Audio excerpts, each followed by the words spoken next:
Poland in the face of Russian aggression. When he had got the job in his first day, the Prime Minister promised, and I quote, integrity, professionalism and accountability. Where is it? I assume the Deputy Prime Minister agrees with that promise and would expect all ministers to follow such principles. Therefore, does the Deputy Prime Minister also agree that in line with his promise, the Prime Minister should ensure that no minister who has a complaint of bullying upheld against them should continue to serve in his government? Can I thank the honourable gentleman and thank him for his shared solidarity on the issue in Poland. He's right to quote what the Prime Minister said, and I take it as an article of personal faith that we behave with absolute integrity and accountability. I am confident that I have behaved professionally throughout, but immediately I heard that 2 complaints had been made. I believe they were made yesterday. I was notified this morning. I immediately asked the Prime Minister to set up an independent investigation, and of course I will comply with it fully. Last week, many of my constituents are celebrating Gurpurab of Guru Nanak Dev Ji, who travelled the world with an important message about equality and seva, selfless service. It's something we see running through many of the actions carried out by Sikhs and others in my constituency of West Bromwich East through organisations like Midlands Langar Seva Society and Guru Har Rai Gurdwara. Would my right honourable friend join me in thanking the community for their ongoing seva and extend his best wishes for Gurpurab? Deputy Prime Minister. Can I thank my honourable friend at this important time of year for the Sikh community and the Sikh faith? I join with her in what she said. The Sikh community make an outstanding contribution in her constituency with the Midland Langar Seva Society and the Guru Har Rai Gurdwara in her constituency, but they also make an amazing contribution to the whole country, and we're grateful for it. Deputy Leader Angela Rayner. Thank you, Mr Speaker. And can I share the Deputy Prime Minister's remarks regarding the Sikh community and, most importantly, about the incident in Poland last night? I know the whole House stands united in our support for the Ukrainian people and sends condolences for the tragic loss of life. And Britain has an unshakable commitment to NATO and our allies, including Poland. The government has rightly requested we establish the facts and avoid unhelpful speculation, so I understand that the Deputy Prime Minister might not be able to go further today. But does he agree that last night's events aside, the fact that Russia is launching missile attacks on Ukrainian civilian infrastructure whilst world leaders meet shows the utter contempt that Putin has for international order? Deputy Prime Minister. Can I thank the Right Honourable Lady? I entirely agree with what she said. President Putin started this war, and whatever the determination made in relation to the events yesterday, they result, whether directly or indirectly, from the unlawful aggression perpetrated by the Russian government, and that's why the Prime Minister is out at the G20 rallying support, making sure we wean ourselves off energy dependence on Russia, making sure we make sure we've got the energy supply from other parts of the world, and I agree with what she said 100%. Angela Ray. Thank you, Mr Speaker, and it's right that we condemn Putin in his strongest terms. But the G20 is also an opportunity to work together to tackle the economic challenges we all face. Yet as our international allies race to crack down on multinationals using tax havens to stash profits abroad, this government is dragging its feet to protect their profits. We have a budget tomorrow, Mr Speaker, where it's briefed that tough choices will be impacting on families across Britain. Does he accept that every pound hidden in tax havens is a pound lost from the pockets of working families? Prime Minister. Well, can I thank the honourable lady? Look, we want people to come to this country to create the jobs and to generate the tax revenue.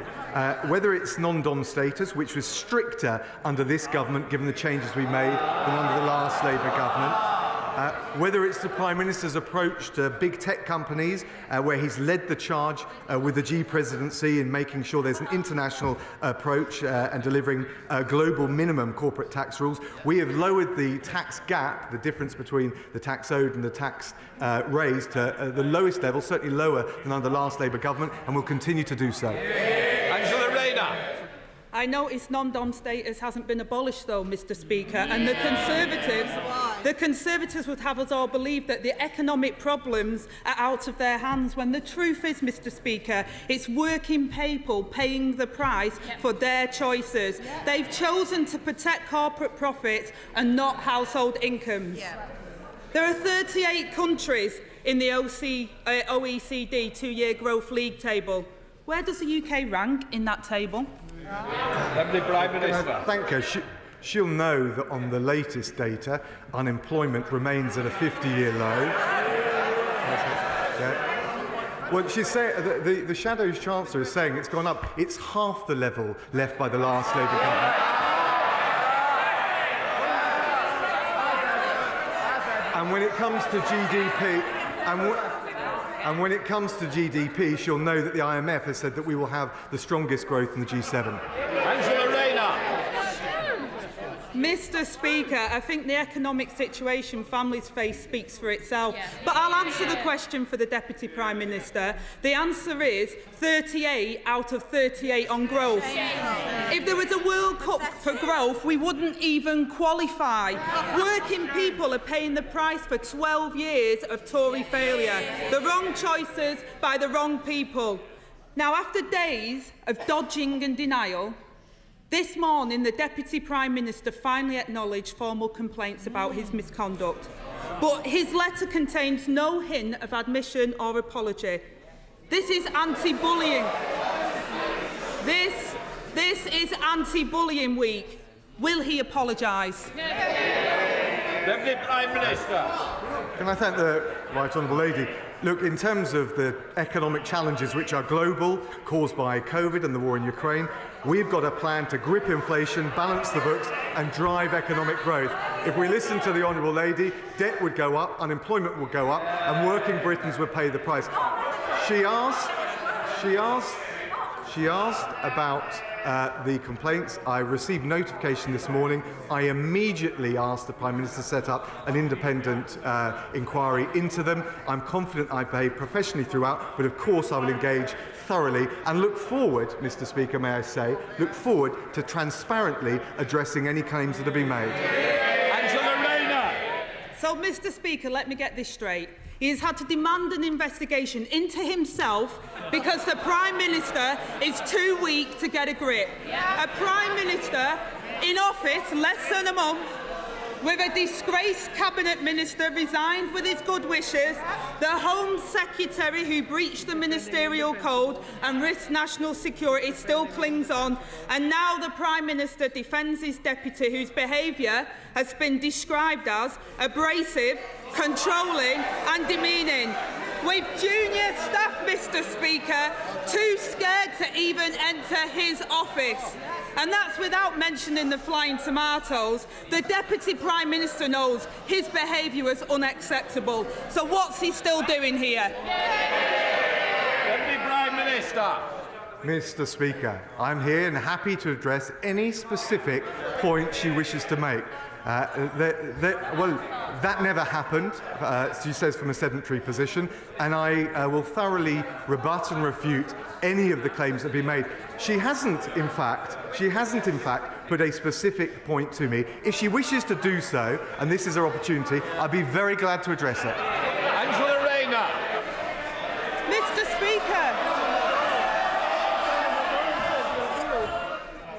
Thank you. Angela Rayner. Thank you, Mr Speaker. Maybe he just doesn't think there's a problem, or maybe he's suggesting that civil servants are liars.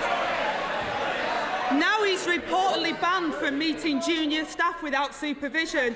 While we await an inquiry the Prime Minister hasn't even instigated from a watchdog he hasn't even appointed. In the Prime Minister's letter, he did not say how and when this will be investigated or by who. No ethics, no integrity and no mandate, and still no ethics advisor. So when will they appoint an independent ethics advisor and drain the swamp?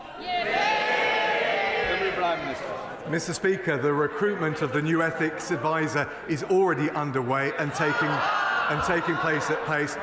But may I say, Mr Speaker, There's a reason that she's come to the dispatch box with her usual mix of bluster and mudslinging. It's because they don't have a plan.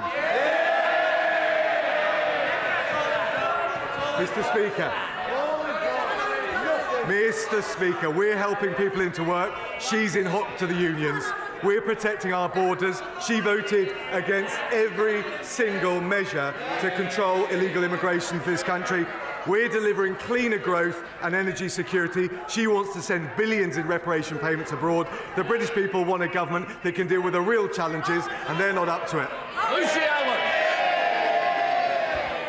Thank you, Mr. Speaker. Hope House Children's Hospice provides dedicated end-of-life care to children from Telford and across Shropshire. This Sunday, Hope House is holding an online fundraiser called the Big Night In, and they aim to beat last year's target of £500,000. Among the fabulous prizes are premium tickets to the Telford Steam Railway Polar Express. Lucky winners will enjoy a Christmas adventure to the North Pole, complete with hot chocolate, cookies, golden tickets, and the first gift of Christmas from Santa, which is the reindeer's silver bell. Please will the Deputy Prime Minister log on to Hope House Children's Hospice Big Night In this Sunday, and if he's lucky enough to win a pair of tickets to the Telford Polar Express, I should be delighted to go to the North Pole with him. So I thank you to go there. Be careful. Can I thank my honourable friend and congratulate her and Hope House Children's Hospice for the amazing work they do. I've been working very closely with Shooting Star Child Hospices, which is a similar organisation in my constituency. If she ever gets bored of the trains, I jumped out of an aeroplane at 15,000 feet to raise money for Shooting Star. She'd find it a thoroughly enjoyable experience. Deputy Leader of the SNP, Kirsten Oswald. Thank you, Mr. Speaker. And can I associate myself and my colleagues with the remarks made about the immense contribution of our Sikh communities? Mr. Speaker, the SNP extend our full support and condolences this morning to Poland following the death of two civilians last night. And while a full investigation is ongoing, we reiterate our calls for Russia to end its brutal war of aggression against Ukraine. Mr. Speaker, yesterday the Prime Minister was asked 6 different times to apologise for the disaster of the Tory mini-budget and the financial crisis it caused. And all 6 times he refused to say sorry. And now, this morning, people are waking up to the news that this Christmas they will be hit with the worst inflation in 41 years. So will the Deputy Prime Minister stand up today and do what his boss wouldn't? Will he say sorry? Deputy Prime Minister. Can I thank the Honourable Lady for what she said both about Poland but also about the importance of our solidarity with the international community against the appalling illegal invasion by Russia of Ukraine. Look, in terms of inflation, clearly that is a problem. I think as Chancellor and now as Prime Minister, and for months, it has been this Prime Minister who has been making clear that it is the #1 economic challenge we face. We've got a plan to grip inflation, to balance the books, to drive economic growth, and my right honourable friend, the Chancellor, will be making a statement tomorrow, the autumn statement, which will set out our plan to take the Scottish people and everyone across the United Kingdom through these challenges. Oswald. Thank you, Mr. Speaker. Mr. Speaker, if they can't even say sorry for the mess that they've made, what hope do we have of them fixing it? Because let's be clear, tomorrow's budget is imposing austerity 2.0 on all of our constituents. That is the political choice that the Tories are making. But there are always different and better choices. Only this week, the Scottish Child's Payment rose to £25 a week. That's a 150% increase in 8 months, and it will help 400,000 children. So if the Tories won't say sorry for the mess that they have made, will they at least make the right choice for once? Will his government join the fight against child poverty tomorrow, follow the lead of the Scottish Government and match the Scottish child payment?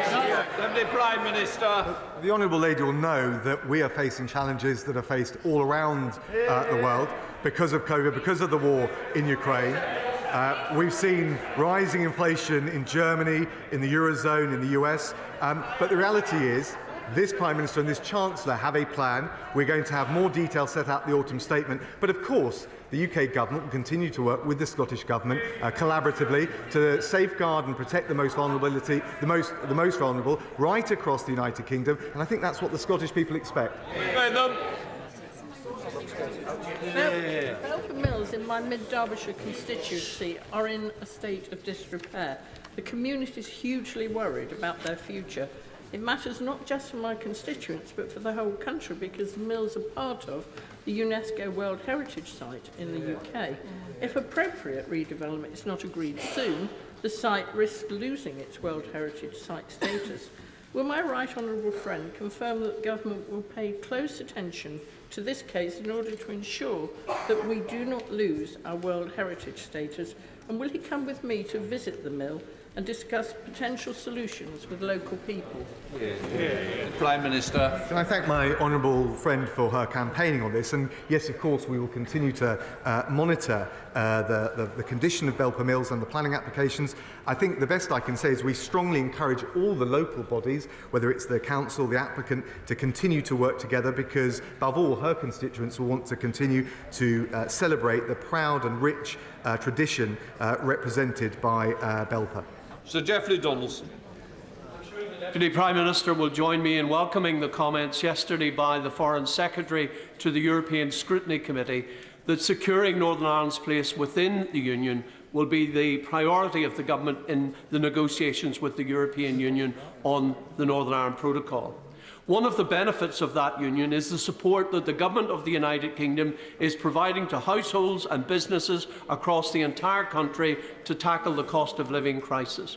Will the Deputy Prime Minister assure me that the £400 energy support payment that is due to be made to households in Northern Ireland will be announced as soon as possible? Deputy Prime Minister. Yeah, I thank the honourable gentleman. Absolutely what he said about securing Northern Ireland within the constitutional economic integrity of the UK is absolutely vital. The Prime Minister has been very clear upon that, as well as the Foreign Secretary. And of course, the Chancellor will be saying more on the economic measures and the particular fiscal measures he referred to tomorrow. Sir Edward Lee. Even if an illegal migrant is stopped on a French beach, as no one is ever arrested, he will simply come back the next day. Will the Deputy Prime Minister ensure that we remove all pull factors for illegal migration by using his new Bill of Rights to ensure that we have the legal power to arrest and deport and detain illegal migrants, and, for instance, have a review about a national identity card so that people just don't vanish and they never ever get deported? Deputy Prime Minister. Well, can I thank my honourable friend? I totally agree with him that we need to strain every sinew to stop this appalling trade in misery. There's no silver bullet. I think the agreement that the Home Secretary made with her French opposite number will help. We're embedding UK officials with their French counterparts for the first time. He's right that the Bill of Rights can help as well, not least in preventing interim orders from the Strasbourg Court from being recognised in the UK courts. On ID cards, we already have e-visas for people coming to visit and live in the UK, and they act as digital evidence of someone else's immigration status. The one thing that's clear, though, and I say to honourable friend, we'll have to do all of these things in the teeth of the opposition from the front bench opposite. Thank you, Mr Speaker. Our small rural schools in Wyre face particular difficulties. The head teacher at Scorton and Calder Vale primary schools told me that budgets in schools like ours are stretched, as we have to pay for a lot of additional services that larger urban schools can provide in-house. She has to hire the village hall for PE lessons because the schools have no hall. She has to hire taxis to bring in the school meals because the schools have got no kitchens. So given the school budget cuts, what would the Deputy Prime Minister advise my head teacher cuts from our local children? Minister. Can I say to the Honourable Lady, we are very sympathetic to the challenges that all of our schools face. More will be said about the specific measures tomorrow, but she should stand assured that we are the top spenders as a percentage of GDP in the G7 on primary and secondary education, and standards, which matter to pupils and parents most, have increased, with schools rated good or outstanding up from 68% in 2010 to 87% today. Kevin Foster. Thank you, Mr Speaker. The Deputy Prime Minister will be aware of the opportunities but also the challenges facing Torbay's tourism and hospitality sector, including increased energy costs and the impact of business rates. What consideration is he giving to the situation of Torbay's iconic industry and further measures to support it? Can I thank Honourable Friend? He's a fantastic champion for Torbay. Now, of course, the Chancellor will make a statement tomorrow. I can't speculate on the spending decisions, but he will have already noticed the tourism recovery plan, which will help recovering from the pandemic, but also as part of the wider levelling up agenda.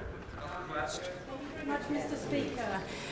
Private rents in my constituency are completely out of control, and since the government broke the economy and broke the mortgage market, the hope of owning a home is quickly receding, with the cost of living skyrocketing, Tory tax rises through the roof, and an extra 1 million people in the private rented sector since 2010. Will the government get a grip and tackle housing in my constituency and across the country? Prime Minister.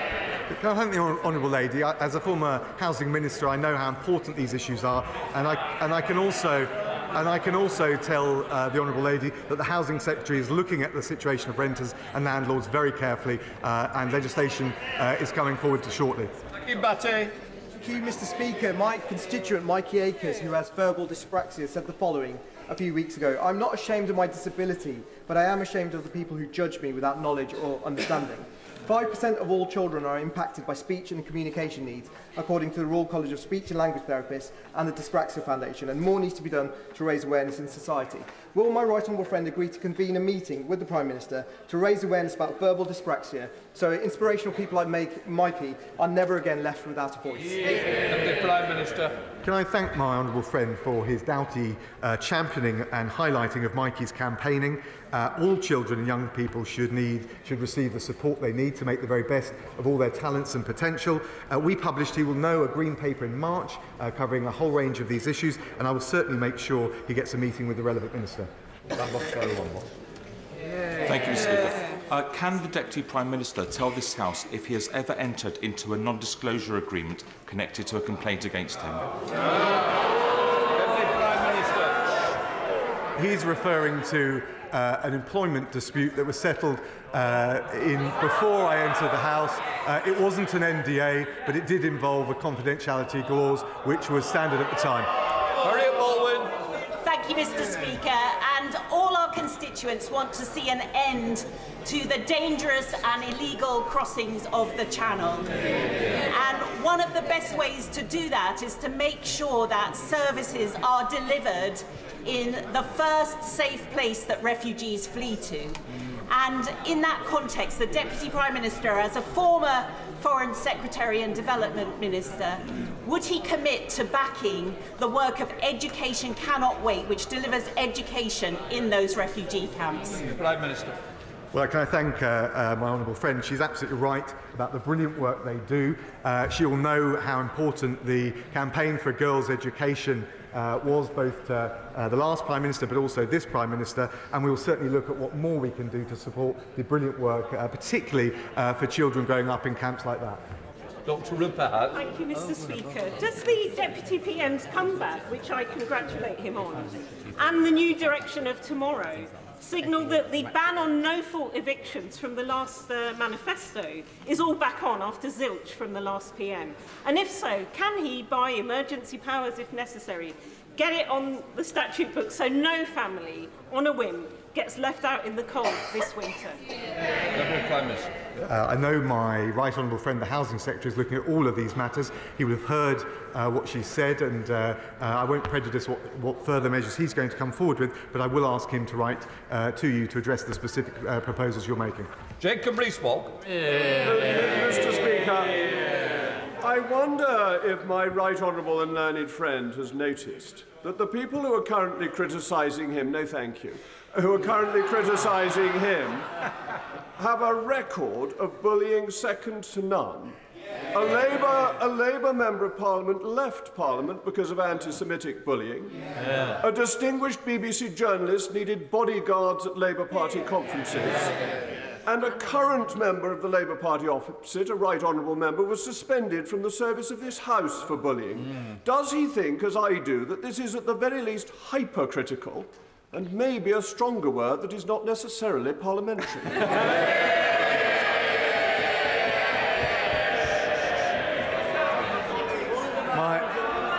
My right honourable friend makes his point in his usual inimitable way.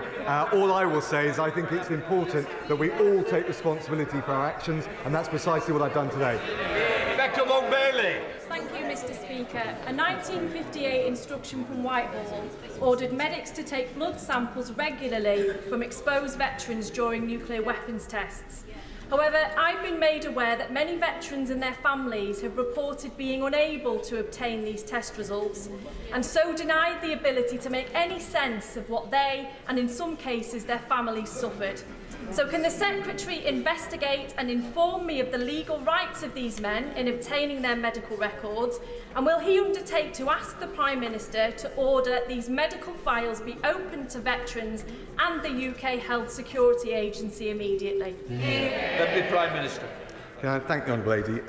She's been a consistent champion on this issue, and I recognise and pay tribute to her for that. My understanding is that the information is available to veterans and their families who may request details of their service and medical records, but if she would like to write to me, I will make sure on the more specific point she made, she gets an adequate answer. Thank you, Mr Speaker. I rise not to perpetuate partisanship nor parrot party lines, but merely to amplify the sentiments of the honourable lady for Salford and Eccles. The brave servicemen who did so much so long ago to ensure our safety, the nuclear test veterans, were recognised by former Prime Minister David Cameron, and in a meeting with the honourable lady and I, by the former Prime Minister, the member for Uxbridge. Will this Deputy Prime Minister and our new Prime Minister recognise them too, not only by doing what the honourable lady has asked for, but by giving them the service medal they so richly deserve, and we owe them? Deputy Prime Minister. Well, my right honourable friend is absolutely right, and we should forever be grateful to all those service personnel who participated in the British nuclear testing programme. I can tell him and I can reassure him we have asked officials to look again at recognition with medals, and any recommendations will be announced in the usual way. Judith Cummins. Thank you, Mr Speaker. 7 years ago, in my first PMQs, a Conservative Prime Minister told me to stop griping and get behind his rail investment plans. A few weeks ago, the new Business Secretary said there really wasn't much point in going ahead with Northern Powerhouse Rail. Time and time again, Mr Speaker, Tory Prime Ministers have promised NPR only to break their promises. So will the Deputy Prime Minister now put on record whether he supports Transport for the North's preferred option for NPR with the stop in Bradford? Deputy Prime Minister. I can tell the honourable lady that our £96 billion integrated rail plan will make the Northern Powerhouse Rail a reality. We're committed. We're committed to the project. The precise details will be set out in due course. Peter Byrne. If migrants who crossed the Channel from France illegally were immediately returned to France, it would stop illegal migration in this country. It would break the economic model of the people smugglers. And perhaps more importantly, it would stop thousands and thousands of people descending to northern French cities, which would be to the benefit of the French. So, Mr Speaker, when the Prime Minister spoke to the French President, was a returns policy discussed? And if so, what was the Prime Minister? What was the President's response? Can I thank my honourable friend? He's absolutely right to raise this issue. I can't tell him the precise readout from the meeting. I haven't seen it yet. What I can tell him is, of course, the Home Secretary's deal, an agreement with her French opposite number, means a 40% increase in officers patrolling beaches in northern France. For the first time ever, UK officers will be embedded with their French counterparts. There'll be investment in port security infrastructure, more technology and more wider European cooperation. We have taken all of these measures and all in the teeth of the opposition of the front bench opposite. They've opposed every single measure that we've taken to stop illegal immigration, including things where you'd think there was cross-party consensus, like life sentences for those traffickers that prey on human misery. Mr Speaker, it's not trade unions who have run public services to the ground, it's the Tories. It's not asylum seekers fleeing war and famine who are inflaming tensions, it's the Tories. And it's not those in low-paid jobs who are trashing the economy. Again, it's the Tories. So can the Deputy Prime Minister inform the House when this Tory government will finally accept responsibility for their economic, social and political mismanagement rather than blaming everyone else? Deputy Prime Minister. Well, Mr Speaker, it's not a matter of blaming anyone, it's a matter of the team effort, the shared endeavour, working with the Scottish Government to make sure we get a grip on inflation, the #1 priority. And it's got to be said, if the Honourable Lady takes the position that we agree with inflation-busting pay rises, as difficult as these decisions are, we will only see inflation stay and prolong for longer. That will hurt the most vulnerable in our communities, whether it's in Scotland or across the rest of the UK. We have a brilliant Home Secretary, but the Deputy Prime Minister will be aware of a wicked and vicious bullying campaign led by the opposition to get us sacked over the past 4 weeks or so. So can the Deputy Prime Minister please reassure me and the people of Ashfield that the Home Secretary will be given all the tools that she needs to solve the migrant crisis and keep the bully boys out of number 10?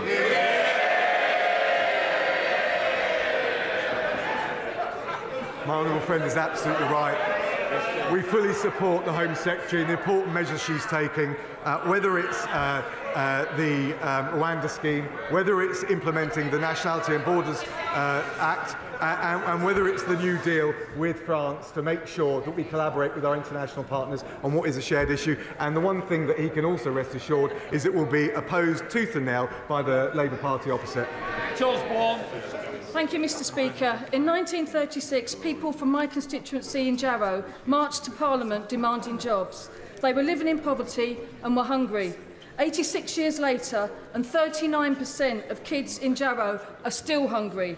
So will the Deputy Prime Minister and his government end this scandal and commit to providing free school meals to all 800,000 children, 40,000 of them in the North East, to households in receipt of universal credit? Deputy Prime Minister. Can I thank the Honourable Lady? She'll know that we've extended the eligibility of free school meals to 1.9 million pupils. There's also, on top of that, the £200 million holiday activities and food programme, and then £1,200 of direct payments to the most vulnerable. But I would just gently say to her, we also need to keep an eye on the macroeconomic picture. The #1 priority is to get inflation down, and we won't be able to do that if we follow the plans of the benches opposite. Esther McVeigh. Mr Speaker, given that we have the highest burden of taxation in living memory, it is clear that the government's financial difficulties are caused by overspending and not due to under-taxing. Does the Deputy Prime Minister therefore agree, if the government has got enough money to proceed with HS2 at any cost, then it has sufficient money not to increase taxes? If, however, it has so little money it has to increase taxes, which is a last thing for a Conservative government to do, then it doesn't have sufficient money for HS2. So can I gently urge the Deputy Prime Minister not to ask Conservative MPs to support any tax rises unless and until this unnecessary vanity project is scrapped? Because I, for one, won't support them. Come on. Can I thank my right honourable friend? I think I followed the various steps of logic in that question. I understand her opposition to HS2. I think we've got some very difficult decisions to make. They will inevitably involve a balanced approach. I will leave it to the Chancellor to set them out in the autumn statement tomorrow. David. Thank you, Mr Speaker. In my Caerphilly constituency, we have 5 food banks. One of those food banks is run by the Betrussell Trust, and they've issued over 2,000 food parcels during the last 6 months. And there's a question from the users of that food bank. It is, will the government give a firm commitment to ensuring that benefits will always be enough to purchase essentials?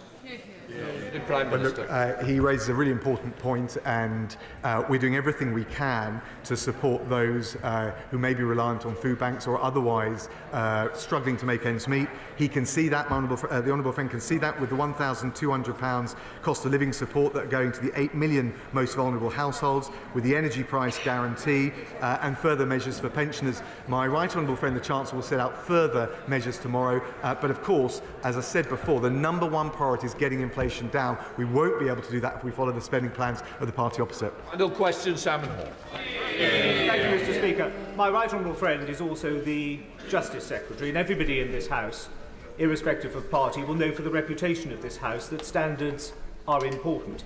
He has said that from the dispatch box this afternoon. Am I naive, however, in response to some of the points raised by members opposite? Am I naive to still believe in that good British tradition that one is innocent until proven guilty? Well, he makes an important point, and of course, and I've said I will cooperate fully with the independent investigation. In fact, I welcome the opportunity to address these complaints. I think, though, it is important that we have zero tolerance for any bullying, and we hold the highest standards in public life, and it's important on all of us to adhere to those standards. Right, that completes Prime Minister's questions.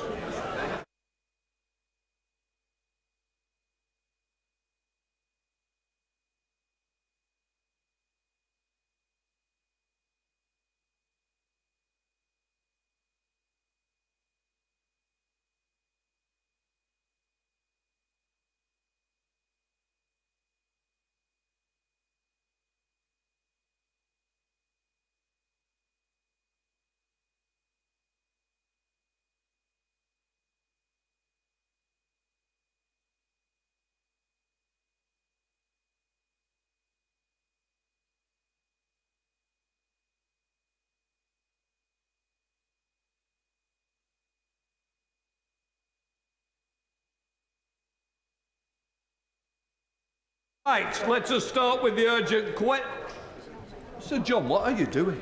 We start. Well, why didn't you go the other way? Give him a job on that front bench. Right, let us start with the urgent question. Yvette Cooper, Shadow Secretary. Home Secretary to make a statement on migration. Thank you, Mr Speaker. The continued rise of dangerous channel crossings is completely unacceptable. This phenomenon is not only a clear abuse of our immigration laws and deeply unfair on the British people, but it puts the lives of those who attempt these journeys in grave danger. This government is determined to put the people smugglers out of business and to make this route unviable. This week, my right honourable friend, the Home Secretary, met her counterpart, Minister Darmanin, to agree a new multi-year strategic and operational plan with France. This will be supported by UK investment of up to €72 million in 2022-23. It includes a 40% uplift in UK-funded officers patrolling the French coast over the coming months, improved security at ports, cutting-edge surveillance technology, drones, detection dog teams and CCTV to help detect and prevent these crossings. For the first time, reciprocal teams of embedded officers will be deployed on the ground in control rooms to increase the joint understanding of this issue. This renewed partnership will enable us to build on our joint partnership with France, which so far has seen good progress, with more than 30,000 illegal crossings prevented since the start of the year, hundreds of arrests made, and 21 organised crime gangs dismantled. Beyond our ever closer collaboration with France, we will also work closely with other international partners, including further upstream, to help address issues closer to their source. The UK will be joining near neighbours to countries to agree collective action to tackle illegal migration. And my right honourable friend, the Home Secretary, is today discussing these issues at the G7 Interiors Ministers meeting in Germany. These are issues of the utmost seriousness, and they've been discussed at Prime Ministerial level. We're taking action to deter those intent on exploiting the UK's generosity by implementing the Nationality and Borders Act, pursuing migration partnerships with safe countries like Rwanda, cracking down on those here illegally, and expediting returns agreements. Mr. Speaker, there should be no doubt whatsoever about the government's determination to grip this problem and deliver the strong and secure borders that the British people desperately want and deserve. Shadow Home Secretary of Echo. Thank you, Mr. Speaker. 27 lives were lost in the Channel a year ago, and a criminal gang was profited from sending the people to their deaths. Can you tell us whether anyone has been prosecuted or convicted for that awful event? We have long called for a stronger agreement with France to stop these dangerous boat crossings, and that's why it's important there is scrutiny on this. Additional beach patrols are welcome, and the intelligence sharing is clearly vital. It's unfathomable it wasn't happening already, but the level of convictions is pitiful. Just 4 a month on average. He said that 21 gangs had been dismantled. On Monday, the Home Secretary said it was 55. Which is it when journalists report 100 gang members operating in one small corner of Calais alone? The scale of response to these criminal gangs is tiny compared to the scale of the challenge, and the government is simply not doing enough. This is a multi-million-pound criminal industry that is putting lives at risk. So can he tell us, on the joint intelligence cell that he referred to, how many NCA officers are currently involved, how many are deployed in Europe, and what will it increase by? Because we need to know. This doesn't include anything on safe returns or safe family reunion. The number of children safely reuniting with family has plummeted since the end of the Dublin Agreement. Charities warn they're trying to go by boat instead, whilst asylum returns have plummeted from 1,000 people returned to the EU in 2010 to a tiny handful today, and of the 16,000 referred to the third country unit, just 21 referred. So, did ministers even try to get an agreement on returns and family reunion? If not, why not? What is his timescale for getting a grip on the total collapse in Home Office decisions on asylum? At what point will they double so we get a faster pace? And the consequence, the way the Home Office is handling local authorities has been disgraceful, with many of them not being told what is happening. And finally, can he tell us what is the 140 million on the Rwanda agreement actually been spent on? Too often, this Home Office talks about things but isn't delivering. It's too important. Well, thank you, Mr. Speaker. And I'm pleased that the Right Honourable Lady welcomes our agreement with France.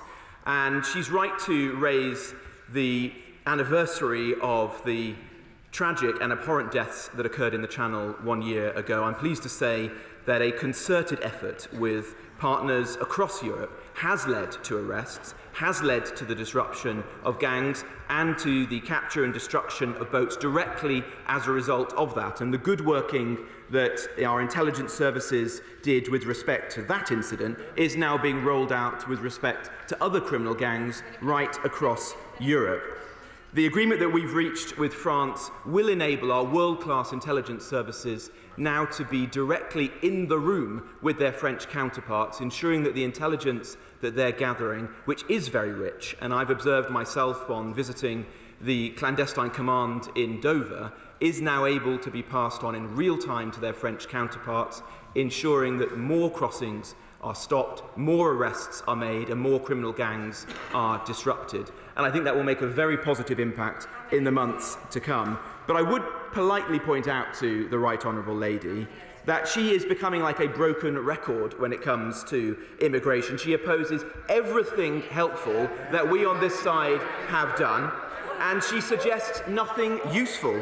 She voted against the Nationality and Borders Act that created deterrence for people crossing the Channel. She voted against measures that would have increased sentences for people smugglers. She would scrap our world-leading migration partnership with Rwanda. She voted against our plans to remove dangerous foreign national offenders. And one of the key policy platforms upon which her leader, the leader of the opposition, stood for the leadership of the Labour Party, is to close down our immigration removal centres. The very centres where we house people like foreign national offenders, like murderers, like rapists, as we're trying to get them out of the country. The truth is that the party opposite is the party of uncontrolled migration. It's the party of mass migration. We understand the instincts of the British people, and my right honourable friend, the Home Secretary, and I will do everything to ensure that their will is implemented and we secure our borders. Mark Jenkinson. Thank you, Mr Speaker. The Minister knows well the problems I have with Serco's procurement of accommodation in my constituency of Workington, and I thank him for his engagement in recent days. Can he confirm to me, given the woeful communication with MPs and local authorities in recent days and weeks, that lessons will be learned and that communication will be stepped up? Well, I'm grateful to my honourable friend for the productive and constructive conversations that we've had. It is absolutely essential that the Home Office and indeed partners like Serco treat local authorities and indeed members of Parliament with respect and engage with them productively. Since my arrival in the department, I've set in place protocols now so that all members of Parliament and local authorities will be notified in good time before hotel and other accommodation is procured, and that we move to a better procedure than that, whereby there is effective and constructive engagement in the days prior to taking the accommodation. It is worth saying, however, that these are the symptoms of the problem. The real core of the issue is the fact that 40,000 people have chosen to cross the Channel this year alone, and that places immense strain on our system. That is what we need to tackle. That is what we on this side of the House are committing to do, and that is what the opposition refuse to address. A simple spokesperson, Anne McLaughlin. Thank you, Mr Speaker. The £120 million totally wasted on the Rwanda plan could have quadrupled the number of caseworkers and cleared the backlog in asylum cases urgently. Can we have a department focused on the nuts and bolts of getting the job done instead of crazy, brutal and counterproductive headline-chasing policies? Because this, after all, is the root of all of our problems. This and the lack of safe and legal routes. I submitted a written question a number of months ago asking for a list of all the safe and legal routes, and it wouldn't even have filled that space. So can we do something about that? The revelations in ITV's documentary The Crossing about 27 Channel deaths last November were utterly heartbreaking, and they were horrifying. Did the Home Secretary discuss with counterparts how best to ensure disputes about precisely where a boat is play a distant second fiddle to actually saving people's lives? And can I end, Mr Speaker, by just saying how disappointed I am after the Minister distancing himself from the Home Secretary's crass comments on migrants, today to hear him talk about murderers and foreign offenders. We're talking about asylum seekers, and he brings up murderers as if they're one and the same thing, and it's an absolute disgrace because he knows the impact that has not just on asylum seekers but on all migrants. Well, the Honourable Lady needs to face the facts. We on this side of the House will always behave with decency and compassion because those are our values, but we will not be naive, and we are capable of making the distinction between genuine refugees, genuine asylum seekers who are fleeing persecution and human rights abuses, and Albanian economic migrants coming to this country for all the wrong reasons. We're also perfectly capable of making the distinction between good people who deserve our protection and support and bad people who are foreign national offenders who need to be removed from the United Kingdom as soon as possible. I'm surprised to see her joining in with the opposition who want to close down the very detained centres where we keep those people while we try to get them out of the country. She says that she's disappointed that we're pursuing Rwanda. Well, I think Rwanda is an important part of our efforts to tackle illegal migration because deterrence has to be suffused throughout our entire approach. Everything that we do to create further pull factors to the UK ensures more people cross in perilous ways across the Channel, more pressure is put on our public services, and prevents us from helping those people who genuinely deserve our support, like those people who've come from Ukraine or Afghanistan or Syria on our resettlement schemes. And I'll say it again, as I've said it before, if the SNP wanted to help with this issue, they would address the fact that proportionately, Scotland, and in particular SNP local authorities, take fewer people on those resettlement schemes than any other part of the United Kingdom. Kevin Foster. Thank you, Mr Speaker. I don't envy my right honourable friend having to do this UQ, having done a few myself. But I know he'll recognise that it's system-wide reform that's needed of the asylum system. Whilst the deal with France is welcome, it will only make a small part of what needs to be done overall. But a particular point I'd focus on is this issue of notification and engagement with local authorities, which seems to have disappeared, as we are aware from the situation in Torbay. Can you reassure me it will now actually be restarted? Because at the very least, a common courtesy is to notify MPs and local authorities, not as find out via third parties. Minister. Yes, and can I pay tribute to the honourable gentleman for his good service in this role and others previously. He's highly respected and missed by his former colleagues at the Home Office. He's absolutely right to say that we need good engagement with members of Parliament and crucially with local authorities, because when we're bringing groups of migrants to a local area, often with complex needs, we need to ensure the local authority is involved in that, can prepare for their arrival and provide good services. One of the issues that has been experienced in recent weeks has been that the sheer number of individuals crossing the Channel has put immense pressure on the Manston facility, and the first duty and priority of me as the minister responsible was and is to ensure that Manston operates legally and decently, and that has meant that we've needed to procure a lot of accommodation relatively quickly, and that's meant that some of those procedures have been weaker than any of us would have wished. I hope we can move forward from that, stabilise the situation and get into a pattern of engaging MPs and local authorities in a manner that they deserve to be respected by. Thank you, Mr Speaker.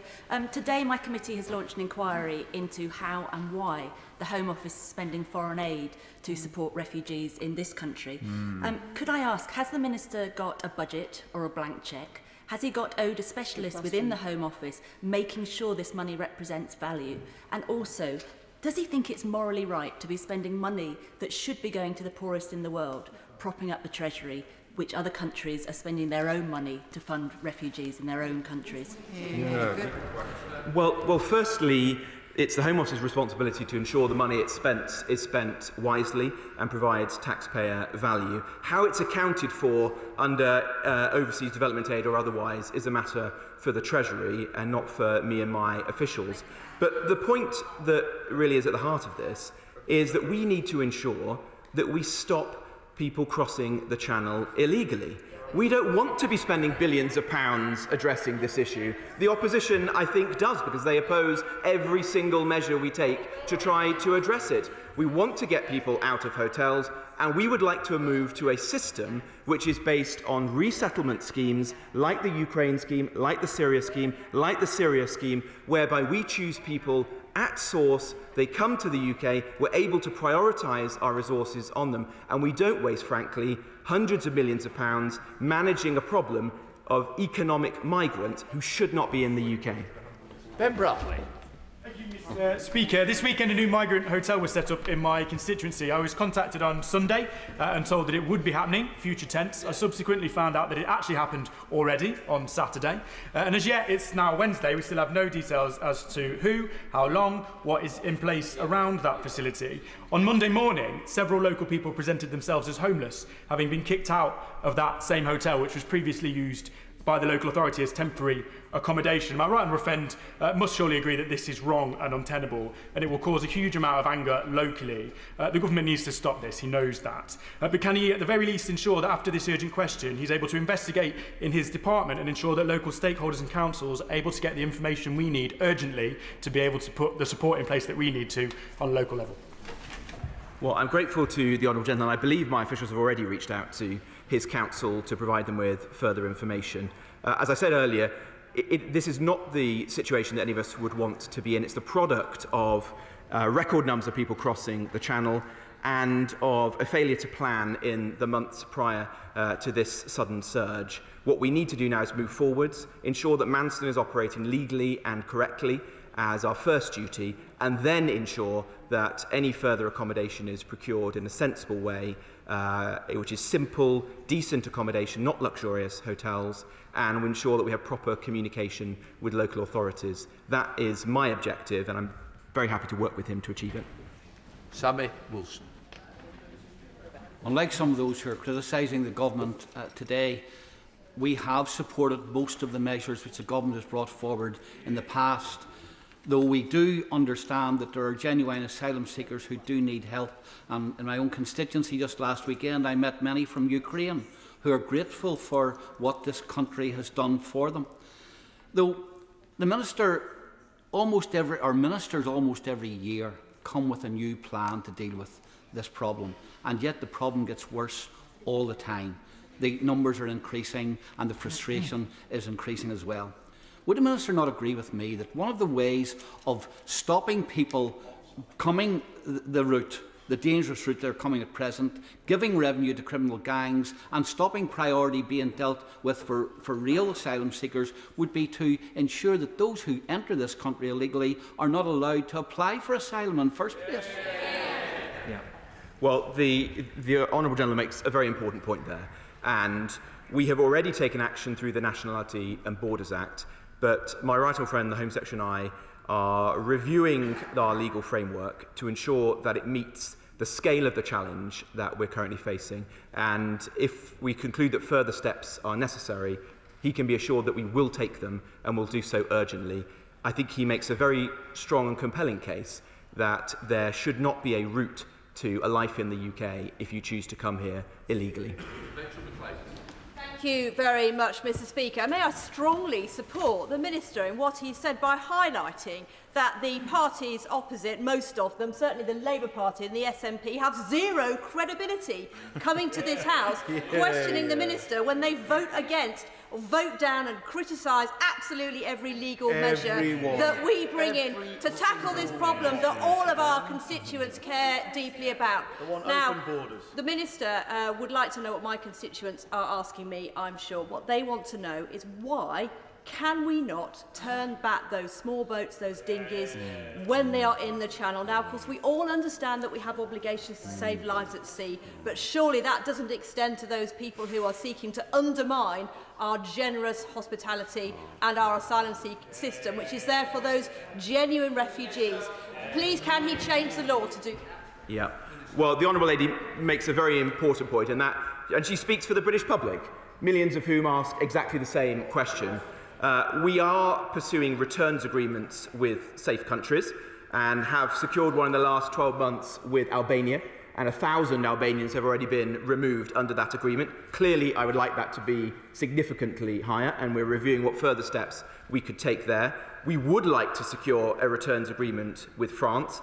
The agreement that we've reached this week is a good first step, but the Home Secretary will be meeting with other Northern European interior ministers through the Calais group shortly to discuss what the next steps might be. And my right honourable friend, the Prime Minister, is prioritising this and the broader relationship with France, as we can see in the positive conversations that he's had thus far. And if it is possible to take this agreement further, we will certainly try to. Slaughter. Thank you very much, Mr Speaker. On Monday, as part of Parliament Week, I spoke to a group of 100 asylum seekers and refugees learning English at Hammersmith and Fulham College. Some had been in local budget hotel rooms with their families for a year and a half, with no Home Office interview since they arrived. All willing and able to work, but prevented from doing so. Does the Minister realise that this, along with indefinite detention, is a failed policy that's not only cruel and inhumane, but is hugely wasteful of public money? Minister. Well, on the subject of indefinite detention, I respectfully disagree. I think there's an important role for detaining individuals, particularly foreign national offenders, whilst they're here in the UK and until we can remove them from our shores.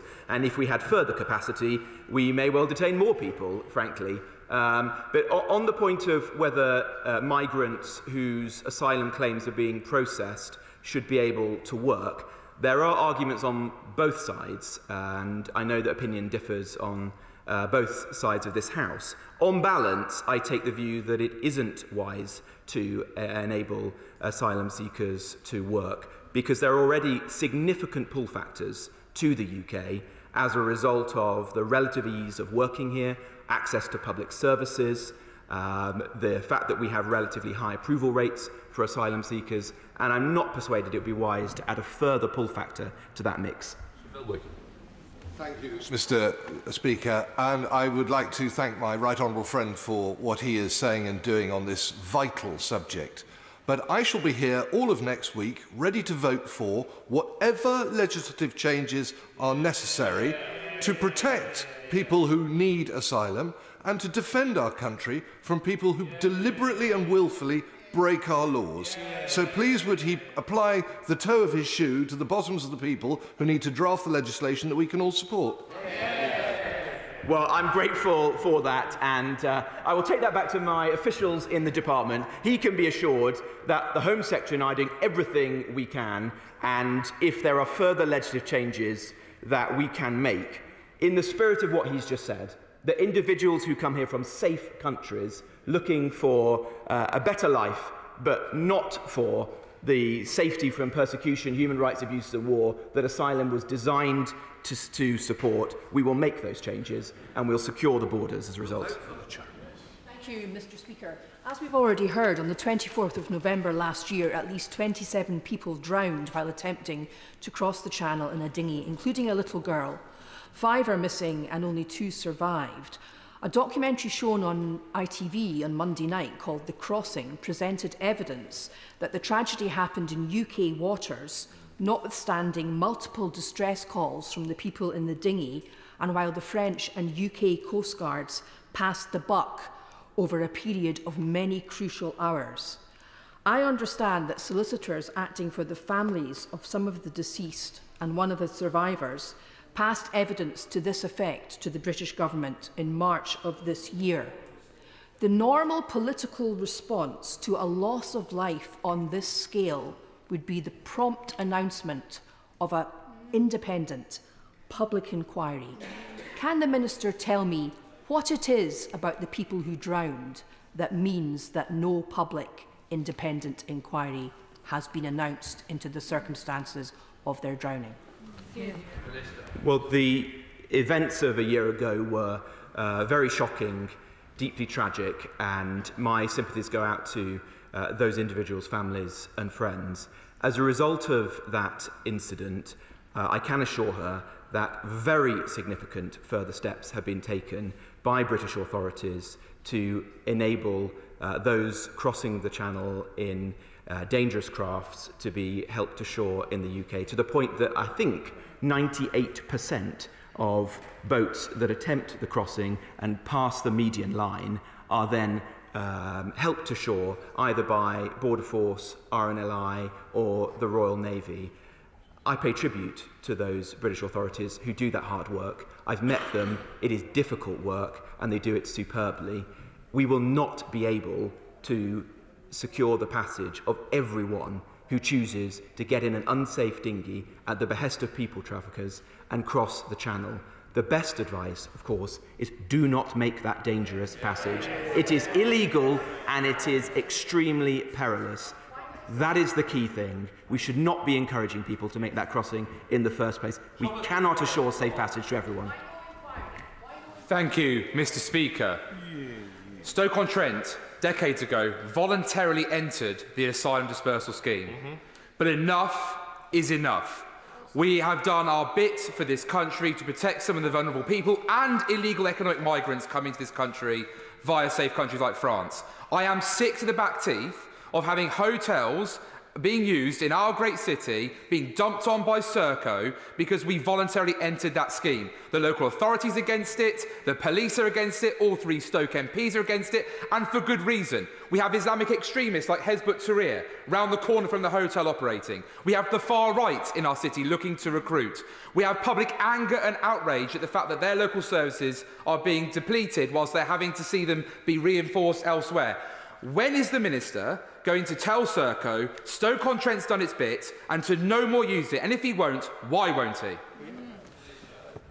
Well, we have taken further steps in the short tenure that I've been in the department, and indeed my right honourable friend has been Home Secretary, to provide fairer distribution of migrants across the country.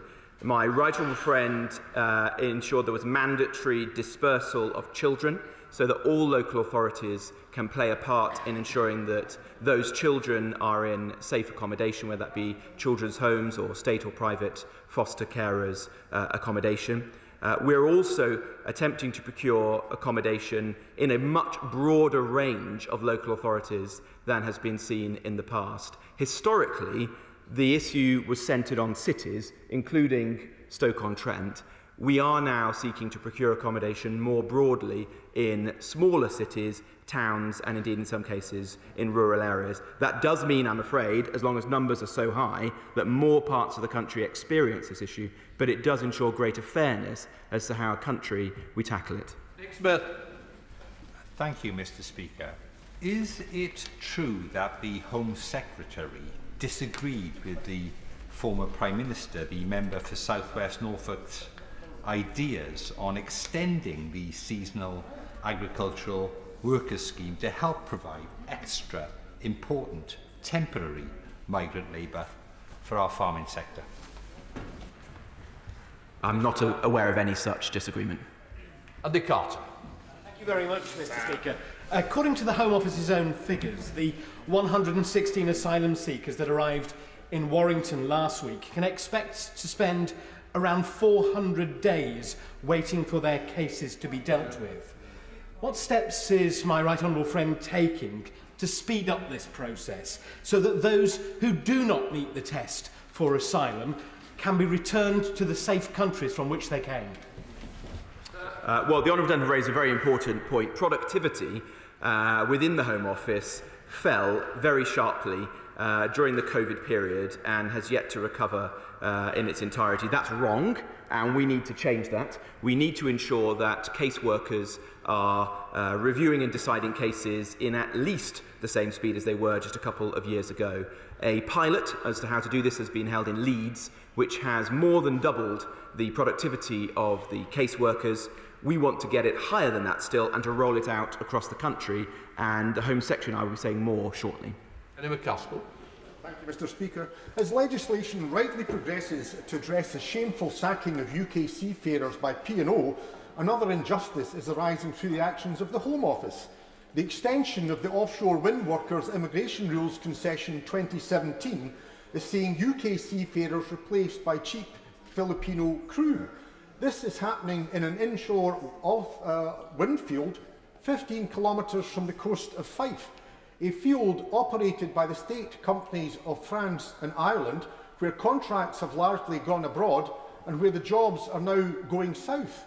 Given this is a statement on migration, why is the Minister allowing this to happen and seeing UK crew who require that employment have been working hard, now replaced by cheap labour that's frankly being exploited and brought in by unsavoury contractors? We're not allowing that to happen. The Nationality and Borders Act led to a short extension in the practice until April 2023, at which point it comes to a close. And so the valid criticisms of the Honourable Gentleman will be put into effect very shortly. John Stevens. Thank you, Mr. Speaker. Minister, we all agree that putting asylum seekers in hotels is not really a great policy, and therefore we need to process their applications as quickly as possible. Would it be possible for each hotel to be given a time frame for the processing of their applications? Because that would then give confidence to the local community that the hotel would be returned to its normal activity sooner rather than later, and it might also incentivise the Home Office staff to improve their productivity. Well, I'll take that suggestion back to the Home Office, but of course it's our objective to ensure that we process the claims as quickly as possible. A great deal of work is now going on within the Home Office to achieve that and to bring productivity back to where it should always have been, frankly. We want to bring the hotels to a close as quickly as possible. We've already set out some of the steps that we'll be taking to achieve that, such as considering larger sites, such as dispersing individuals in local authority accommodation in the private rental sector elsewhere in the country. But the real task is to prevent people crossing the Channel in the first place, because we cannot build our way out of this issue. We've got to reduce the numbers making the crossings. Rachel Mask. Thank you, Mr Speaker. York is wanting to do all it can to support people seeking asylum. However, through providing initial accommodation as opposed to contingency accommodation, it's not receiving the funding that it vitally needs. So when will the government bring forward parity in the funding which local authorities need to be able to support people seeking asylum, and when will the government bring forward a Homes for Refugees scheme so we can ensure that people are settled in our community and getting the support they need from families? Well, I'd happily speak with the Honourable Lady separately about the specific concerns of York City Council. The hotel accommodation is fully funded by the Home Office, but I appreciate that there are knock-on costs for local authorities, and in fact I met with London councils earlier today, and were it not for this urgent question, I would have been meeting with representatives of local councils from across the country to hear their concerns and see how we can improve the situation. Thank you, Mr Deputy Speaker. Mr Speaker, with regards to the addressing the illegal crossings coming over, can I ask the Minister this specific question? He said the new initiative was cost around £72 million. In 2019, when I was on the Home Affairs Select Committee, we were told there was the Joint Coordination Centre with France, which would help address the issue of individuals illegally crossing. Can I ask the Minister this? Did that system work? How much did it cost? And how will this new system work? Because my constituents in Kent are at the forefront, of the illegal crossings, and we're consistently told by government we're going to take tough, firm, decisive action, but we have seen the numbers increase instead. How will this new system work better than the previous system? Well, I don't want to overstate the value of this agreement. I think it's an important step forwards, and it might presage further agreements with France in the months or years to come. But it does contain at least two important steps. One is a 40% increase in the number of French personnel on the beaches of northern France, intercepting crafts as they're about to enter the water and making arrests. The current number of French officers on the beaches intercept around 40% of the craft. So if we can increase that by 40% again, you can see that that will lead to a significant reduction. And then the joint centre that we will be establishing with our French counterparts will ensure that the very sophisticated intelligence that the British security services are now drawing up as to what's happening in northern France can be delivered in real time to their counterparts. Savile Roberts. Home Office, of course, is spending millions on the Rwanda scheme, on the new border scheme with France, and hotel bills. But I'm told by a council with a hotel in their area that they have yet to receive any money from the Home Office. And the serious concerns have been expressed by the Children's Commissioner of Wales as regarding the welfare of migrant children in hotels. How is the Home Office working with Welsh Government, Welsh local authorities and Welsh health trusts to ensure that these services are fully funded? And how is the welfare of migrant children in Wales being monitored? Well, were it not for this urgent question, I would have been meeting with representatives from Welsh local authorities, including the Welsh Local Government Association. I will reschedule that as soon as possible. One of the aims of that is to ensure we have the best possible engagement with those local authorities, and we support them in the broader needs of these individuals, including health and education. Mr Speaker, senior police officers in my constituency tell me that the majority of serious organised crime and the drugs trade in Blackpool is now orchestrated by Albanian gangs. Does the Minister recognise that some of those crossing in small boats who then subsequently abscond when they arrive this country are playing a part in fuelling a crime epidemic in towns such as Blackpool? Well, the evidence presented to us by the security services, such as the NCA, does show that there is a significant and concerning link between Albanian migrants coming to the UK and criminality. And anecdotally, the honourable gentleman and others have raised those issues with me.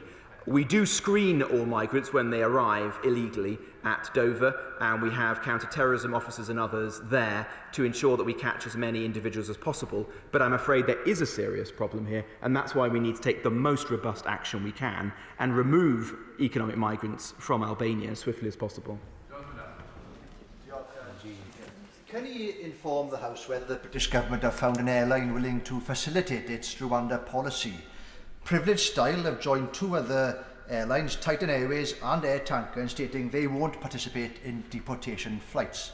Isn't it the reality that commercial operators are turning their backs on the government's immoral policy? Well, I don't believe that the Rwanda policy is immoral. I don't think there's anything ethical about allowing individuals to cross illegally in the Channel, risking their lives and those of their children. We want to create a system that is suffused with deterrence so that people don't make the crossing in the first place, and if they want to claim asylum, do so in the first safe country that they enter. France, of course, is a perfect choice. Michael Long. Thank you, Mr Speaker. When our own citizens, never mind visitors, come to this country, they dutifully form a queue and present their passport at border control. Does the Minister not agree that it forms a complete and utter mockery of our border control systems when people can arrive illegally, thereby committing a crime, and they are then put up in hotels across the country, fed, watered, and don't have to pay energy bills for 400 days, I actually know, for years and years? When will we implement the Rwanda plan? When will we push back? When will we return them to France directly? Because deterrence will be the main thing that stops the crossing in the first place. Yeah. Well, I totally agree with the honourable gentleman. Deterrence must be the test to which we hold all of aspects of our immigration policy. We will implement the Rwanda plan as soon as it has passed through the courts, and I think that will make a significant impact in deterring people from making this dangerous crossing. Mr Speaker, does my right honourable friend share my grave concerns at radio chatter recorded by one of my South Thanet constituents just this week, which records a high level of cooperation between the French Navy and UK Border Force as the French Navy escorts migrants through French waters to then be picked up on our side of the median line? Now, the new French deal, which is trying to stop beach launchings, welcome as it is, does it include a requirement for the French Navy to stop and pick up migrant dinghies while still in French waters? Well, we don't support the chaperoning of crafts to the median line, whereby they would be picked up by British vessels and brought to Ramsgate or Dover or other British ports. That ultimately is counterproductive. It creates yet another pull factor to the UK. These are exactly the sorts of things that closer cooperation with France should be able to enable us to resolve. Thank you very much, Mr Speaker. EU nations are safe. Does my right honourable friend agree with me that eligible asylum seekers should claim asylum in the first safe country in which they arrive, their first foot down on safe soil? When will we be able to spend Home Office funding on fighting crime and supporting our police rather than dealing with illegal trafficking into this country? Yeah. Well, if there are further legislative changes that we need to make, then she can be assured that we will do so. I'd be grateful for her support, and the Home Secretary and I are looking at the most robust measures possible to tackle this issue. Risto. Thank you, Mr Speaker. Peterborough is a caring city and supports more asylum seekers than any other town or city in the east of England. In the past week, 2 hotels have been stood up to accommodate single men who have crossed the Channel in small boats. One in particular, the Great Northern Hotel, is most inappropriate. Will the Minister outline the criteria by which the Home Office will award longer-term contracts for hotel accommodation? And will he listen to me, my local council, the local police and local health support services and a local refugee charities about why the Great Northern Hotel in particular is so inappropriate. Well, I know that, like many colleagues across the House, the Honourable Gentleman has been campaigning vociferously on this issue, and he's deeply concerned. We want to ensure that we can move as quickly as possible, and as quickly as it's legally possible, to a system where we apply sensible, commonsensical criteria, including ensuring that prominent business hotels, such as the Great Northern, are not chosen to house asylum seekers, and instead we're choosing ones which provide decent but good value for money accommodation in appropriate places. Thank you, Mr. Speaker. As if the acquisition of the Best Western Hotel in Buckingham costing hotel staff their jobs and putting an unacceptable pressure on local services wasn't bad enough, Buckinghamshire Council learned third-hand from a London borough just this morning that an asylum seeker who is under investigation for a very serious offence was transferred to the asylum hotel in Buckingham by the Metropolitan Police, but was not escorted into the premises and has since gone missing. Will my right honourable friend agree with me that that process is wholly unacceptable, that the lines of communication of my council learning from a London borough rather than from the Home Office or the police was unacceptable, and give a commitment that everything possible is being done to apprehend that individual and ensure that until that investigation is completed, they are in secured accommodation? Well, that does sound like a very concerning incident, and he has my assurance that I'll raise that with the Home Office and indeed with the police, and we'll report back to him. Charles Watson. Thank you, Mr. Speaker. On the 23rd of September, I was crossing the Channel quite legally, and I spotted the French warship Athos behaving very strangely, and here I have a screenshot which I took on a navigational device of this warship. It was circling a small open boat full of people. It made no attempt to pick these people up as it should, and as a yachtsman I can tell you these people were in danger. They should have been taken off, but it was rather escorting, as my honourable friend said, that boat to our shores. Now, I'm pleased with the deal that the Home Secretary made, and it is a good first step, as my right honourable friend said. But in my view, it doesn't go far enough. Should we not push to get British boots on the ground and on the beaches alongside their French counterparts in joint operations to keep people on the shores of France, on the shores of the continent? Well, the Honourable Gentleman makes an important point. Of course we would like to have an effective returns agreement with France, and we would like to have British officers supporting their French counterparts in northern France.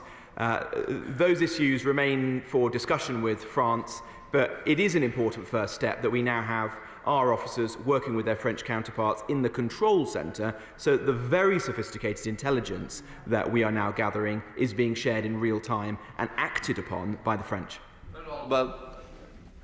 Yesterday, the National Crime Agency confirmed that Albanian organised crime gangs are ferrying thousands of young men to illegally enter this country so that they can set up, take over, run cannabis farms across the country.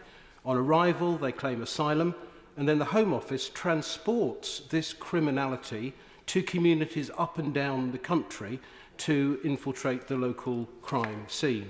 One such is Kettering, where there is a quite disgraceful proposal to house up to 150 potential Albanian single males in a 50-room hotel with no kitchen facilities, right slap bang in the middle of Kettering town centre.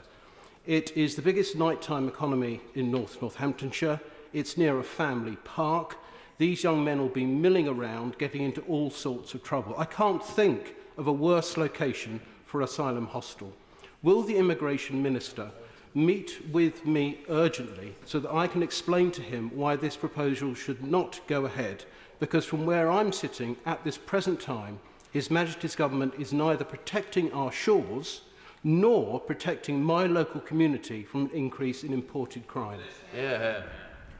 Well, the honourable gentleman raises some very important concerns, and I'd be more than happy to meet with him. He and I have already spoken, but a formal meeting would be an obvious next step. Mr Speaker, where communities like Ilfracombe in my North Devon patch are dependent on their tourism economy, what steps is his department taking to support these economies which are being damaged every single day? These hotels are not welcoming their normal visitors, and what more will be done to expedite returning tourist hotels to their community? Well, we want to ensure that we exit the hotels as quickly as possible, and in doing so, wherever we can, we will do that in a prioritised fashion so that where they are particularly unsuitable, where there are particular harms to the local economy, such as to tourist hotspots, those should be top of the list as we exit the hotels and move to a more sustainable future. Martin Vickers. Thank you, Mr Speaker. My constituents are angry and frustrated about the present situation and have genuine concerns about the possibility that a local hotel might suddenly be found for accommodation for asylum seekers. But, Mr Speaker, I also see the other side of the coin. In my role as the Prime Minister's trade envoy to the Western Balkans, I actually meet many Albanians who are here illegally, who are working in our health service and other public services. But they are being targeted by unruly elements in our society. So there are losers on all sides, Mr Speaker. None of them, whether they're the Albanians or my constituents, can understand why the government cannot get to grips with this and process the applications in a seemly manner and on time. What additional resources are being put into ensuring that that takes place? Well, we have put further staff into the processing centres. There will shortly be 1,500 decision makers working through the claims. And as I said in answer to earlier questions, we're determined to ensure we get back to sensible levels of productivity so we can bust the backlog. But that isn't the sole problem here. Ensuring swift approvals of applications will only create a further pull factor to the UK. So we've got to take other action as well.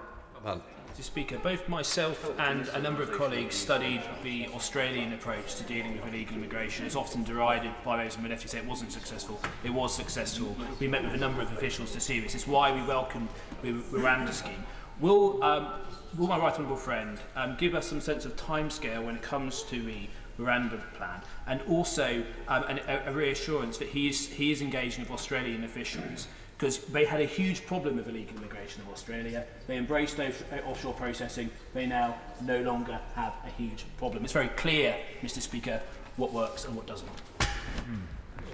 Well, we are determined to bring into force the Rwanda proposal as soon as possible. Unfortunately, it is currently being heard by the British courts, but we're optimistic that our case will be successful, and once it is, we'll of course bring into effect those proposals as quickly as we can for all the reasons that my honourable friend sets out, to ensure there's a proper deterrence factor for those making an illegal crossing.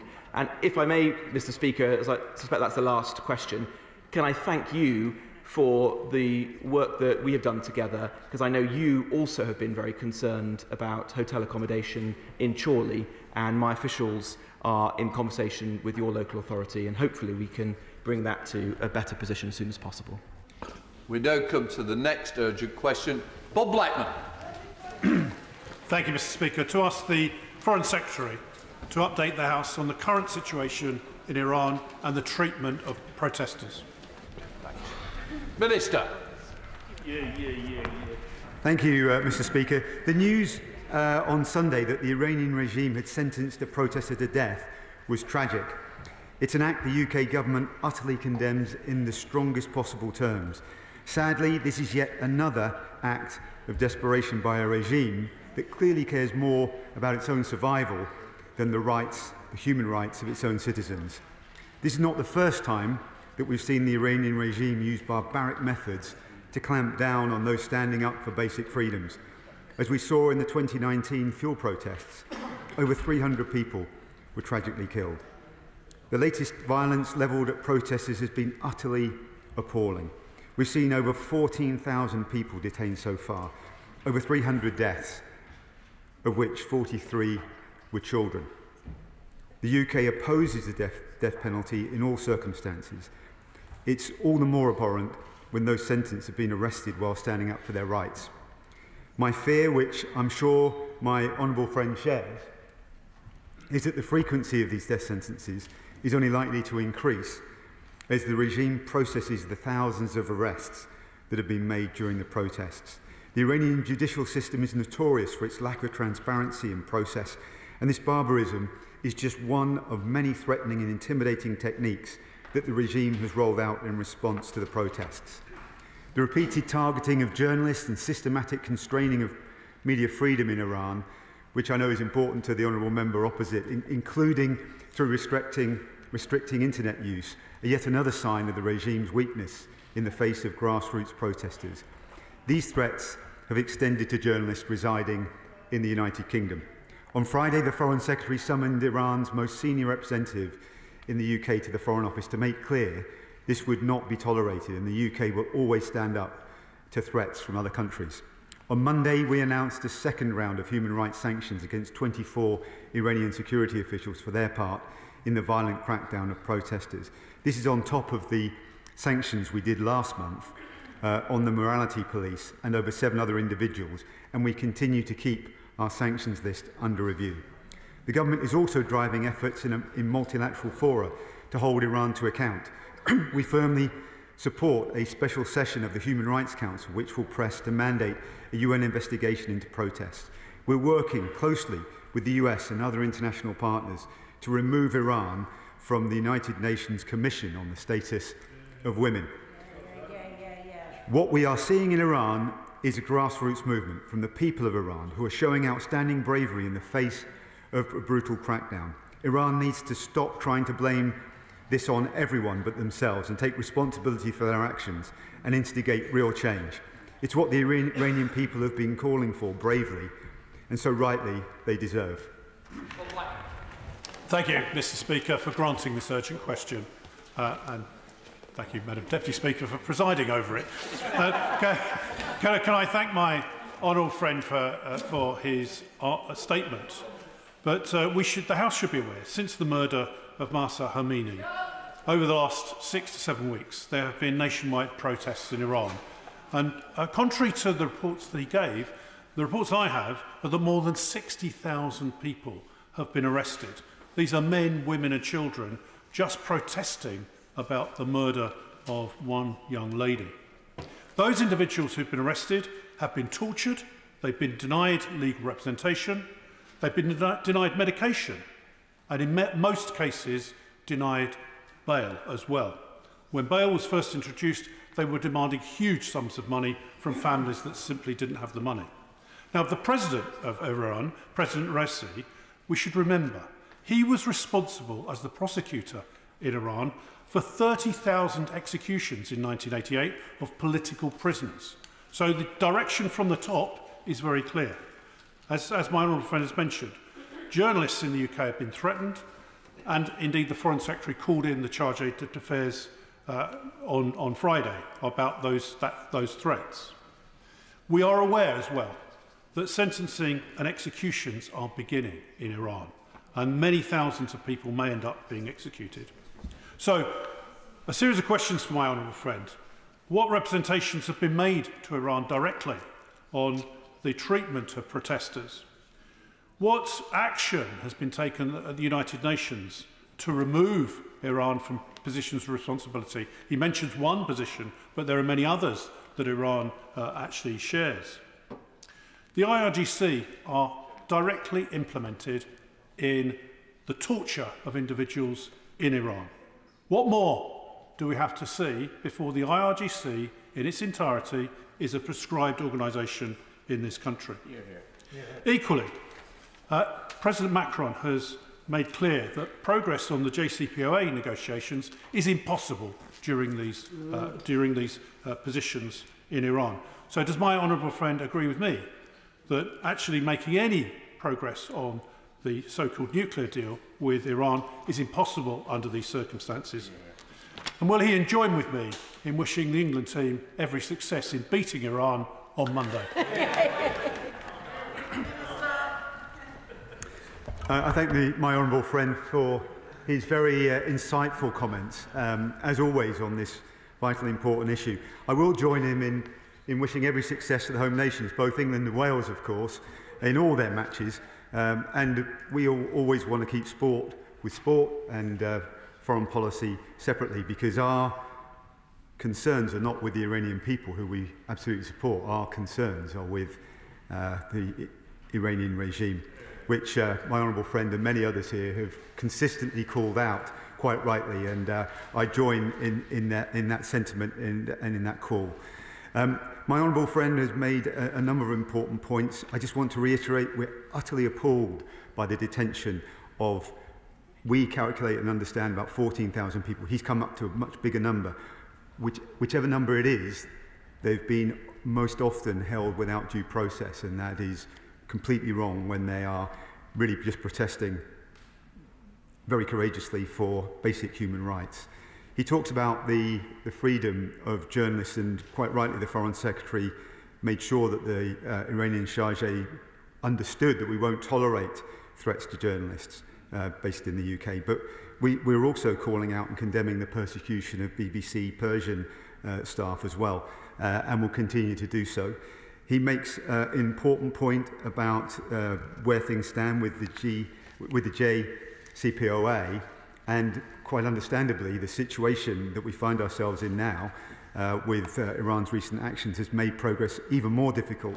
But I can assure him we're considering next steps very actively with our international partners. My honourable friend also asked about the IRGC. He is a dog on a bone on this subject, because I know it means so much to him. And all I can say is that, as I've explained to him before in the chamber, we're very concerned about the IRGC's destabilising activity. But the list of prescribed organisations is kept under constant review, but we do not routinely comment on whether an organisation is or is not under consideration or prescription. And I think the last point he raised was about the United Nations. We are obviously pressing, as I said in my earlier remarks, for support of a special session of the UN Human Rights Council, pressing for a UN investigation.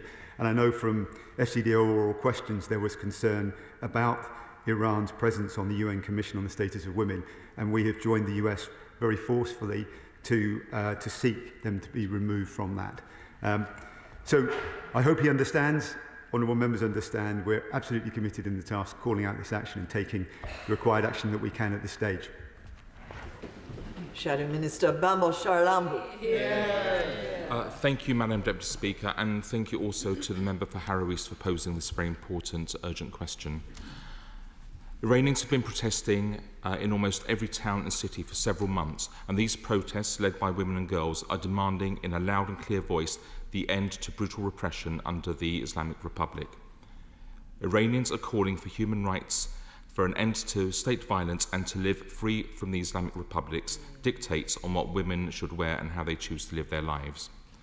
This is a movement that is going from strength to strength, but the regime's crackdown has been brutal. Over 15,000 people have been detained. 227 Iranian parliamentarians have supported calls for detainees to face harsh punishment, or the death penalty, as we would describe it. Only 63 voted against, and 2 brave protesters have now been sentenced to death. Human rights organisations have grave concerns about the fate of many more. The UK must stand unequivocally against the death penalty, which is a gross abuse of human rights. The vote by the Iranian Parliament represents an escalation in brutality of the response to those protests. At home, the Met Police have warned about threats described as imminent credible risk to life against British Iranian journalists. The UK must act to ensure the safety of journalists whose work is vital to the success of protesters in Iran. And so I ask the Minister, in response to this escalation, can he please tell the House what further sanctions will now be put in place on those linked to the regime? And can the Minister tell me what steps the government is taking to protect journalists and UK nationals critical of the regime? And I acknowledge the steps taken with the UN, but what other diplomatic steps is the government taking to garner international opposition to the violence and human rights attacks by the Iranian regime on its own citizens? I thank the honourable member for his questions. As always, thoughtful I know he covers these issues with great thoroughness, and he asks very relevant questions. He asks and makes the point that these protests are absolutely grassroots in nature. And that's why it's so important that Iran doesn't try to confuse this with international interaction. That's far from it. These are grassroots. And that's why we stand by the Iranian people. We absolutely condemn the use of the death penalty, particularly in these circumstances, and we continue to call that out in our interactions with the Iranian regime. We, as I've already said, have taken steps to seek protections for journalists and also for those on the ground in Iran with BBC Persian. And in terms of the sanctions, they are under constant review. As I said earlier on, we've already taken further steps with 24 officials in light of these horrific repressive activities by the Iranian regime. That took place on Monday. They'll be under constant review. And as far as the UN, we're working with other international partners on the basis I've already talked about. But we'll work to broaden out those coalitions and drive for action. Dr. Liam Fox. Madam Deputy Speaker, what we're seeing is further savage behaviour from a toxic regime against its own people, and the sparse coverage in our own media is a cause for some disquiet at a time when politicians, the media and civic society should be united in giving moral support to the Iranian people as they try to seek basic human rights. But it's not just abuses in Iran itself. We know that Iran has been sending drones to Russia to oppress the people of Ukraine. We know that Iran Air was used to transport those drones from Tehran to Russia. Why, as I've asked before, is Iran Air an organ of the Iranian state still operating daily flights out of Heathrow rather than being banned? I'm grateful for the contribution from my right honourable friend. He is a strong advocate on these matters. I just want to reassure him that we have taken urgent steps in response to Iranian activity in support of the Russian military action in Ukraine. We've already put sanctions in place. The point he makes about the airlines I will take away and also speak to Lord Ahmed, who covers these matters from a policy perspective and also raised them with the Foreign Secretary. SNP spokesman, Alan Smith. Thank you, Madam Deputy Speaker. I'd warmly commend the member for Harrow East for bringing this forward. He's a long-standing advocate for these issues. And the Minister I'd commend on a very measured response to an almost impossible situation.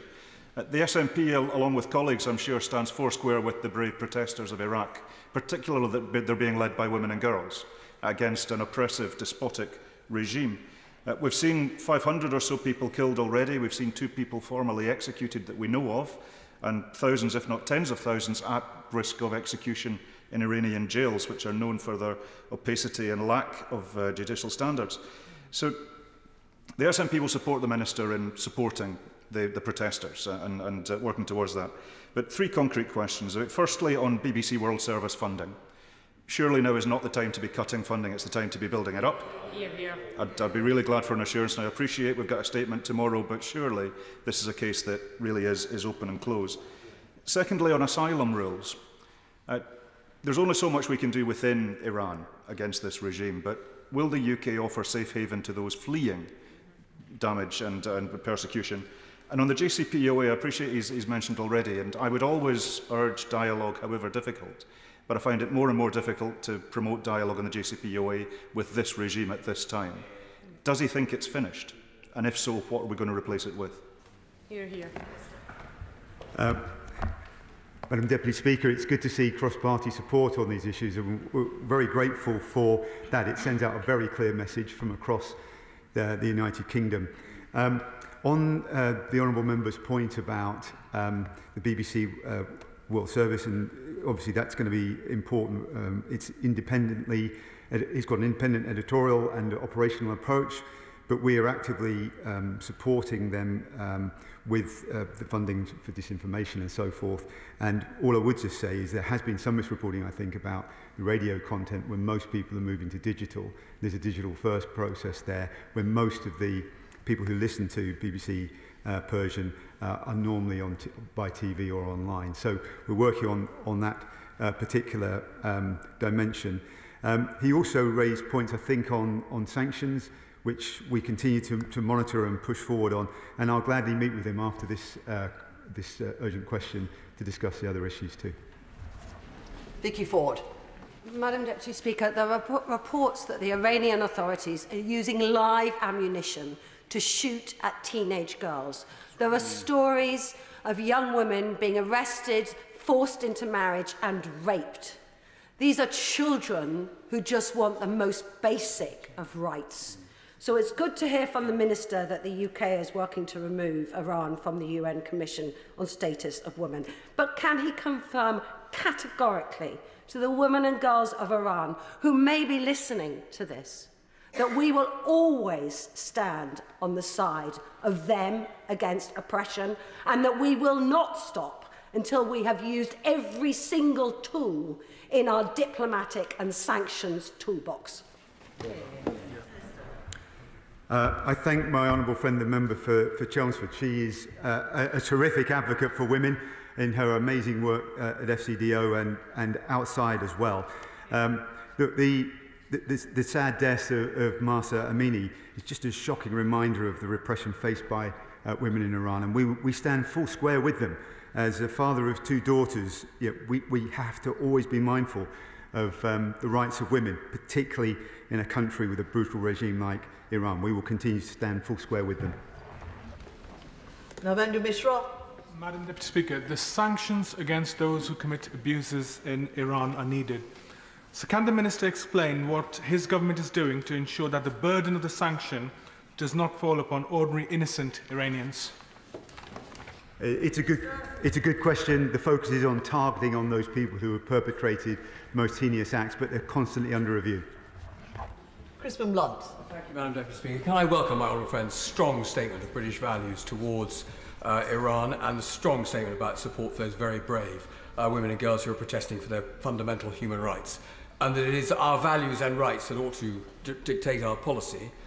Could my honourable friend comment on the slightly more difficult contrast that is then made with countries like Egypt, which has 60,000 political prisoners, including Alaa Abdel Fattah, a British-Egyptian citizen, about whom the Prime Minister made representations at the recent summit, where we still don't even have a consular access to him, and our policy towards Israel and the composition of its new government, which must give very grave cause for concern, alongside the fact that Israel has now been found guilty of running an apartheid policy by the most distinguished three human rights organisations in the world, as well as being in gross violation of the Fourth Geneva Convention.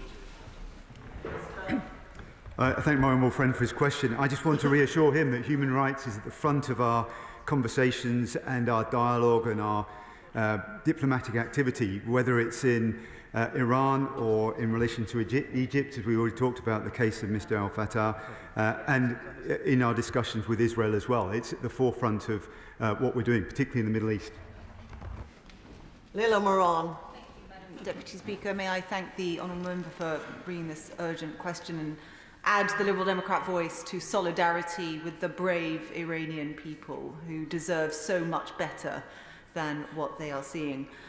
Can I press the Minister on the idea of giving safe haven to some of these brave protesters? Now, they are patriots in their own country. They clearly want their own country to be a better place.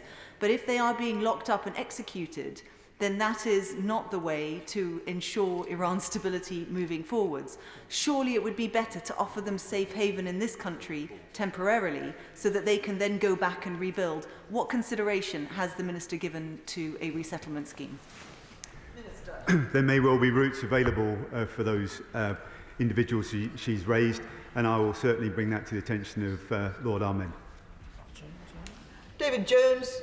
Thank you, Madam Deputy Speaker. It's been clear for many years that Iran is a rogue state, presided over by gangsters posing as clerics who seek to maintain control through the actions of thugs posing as police officers and militia.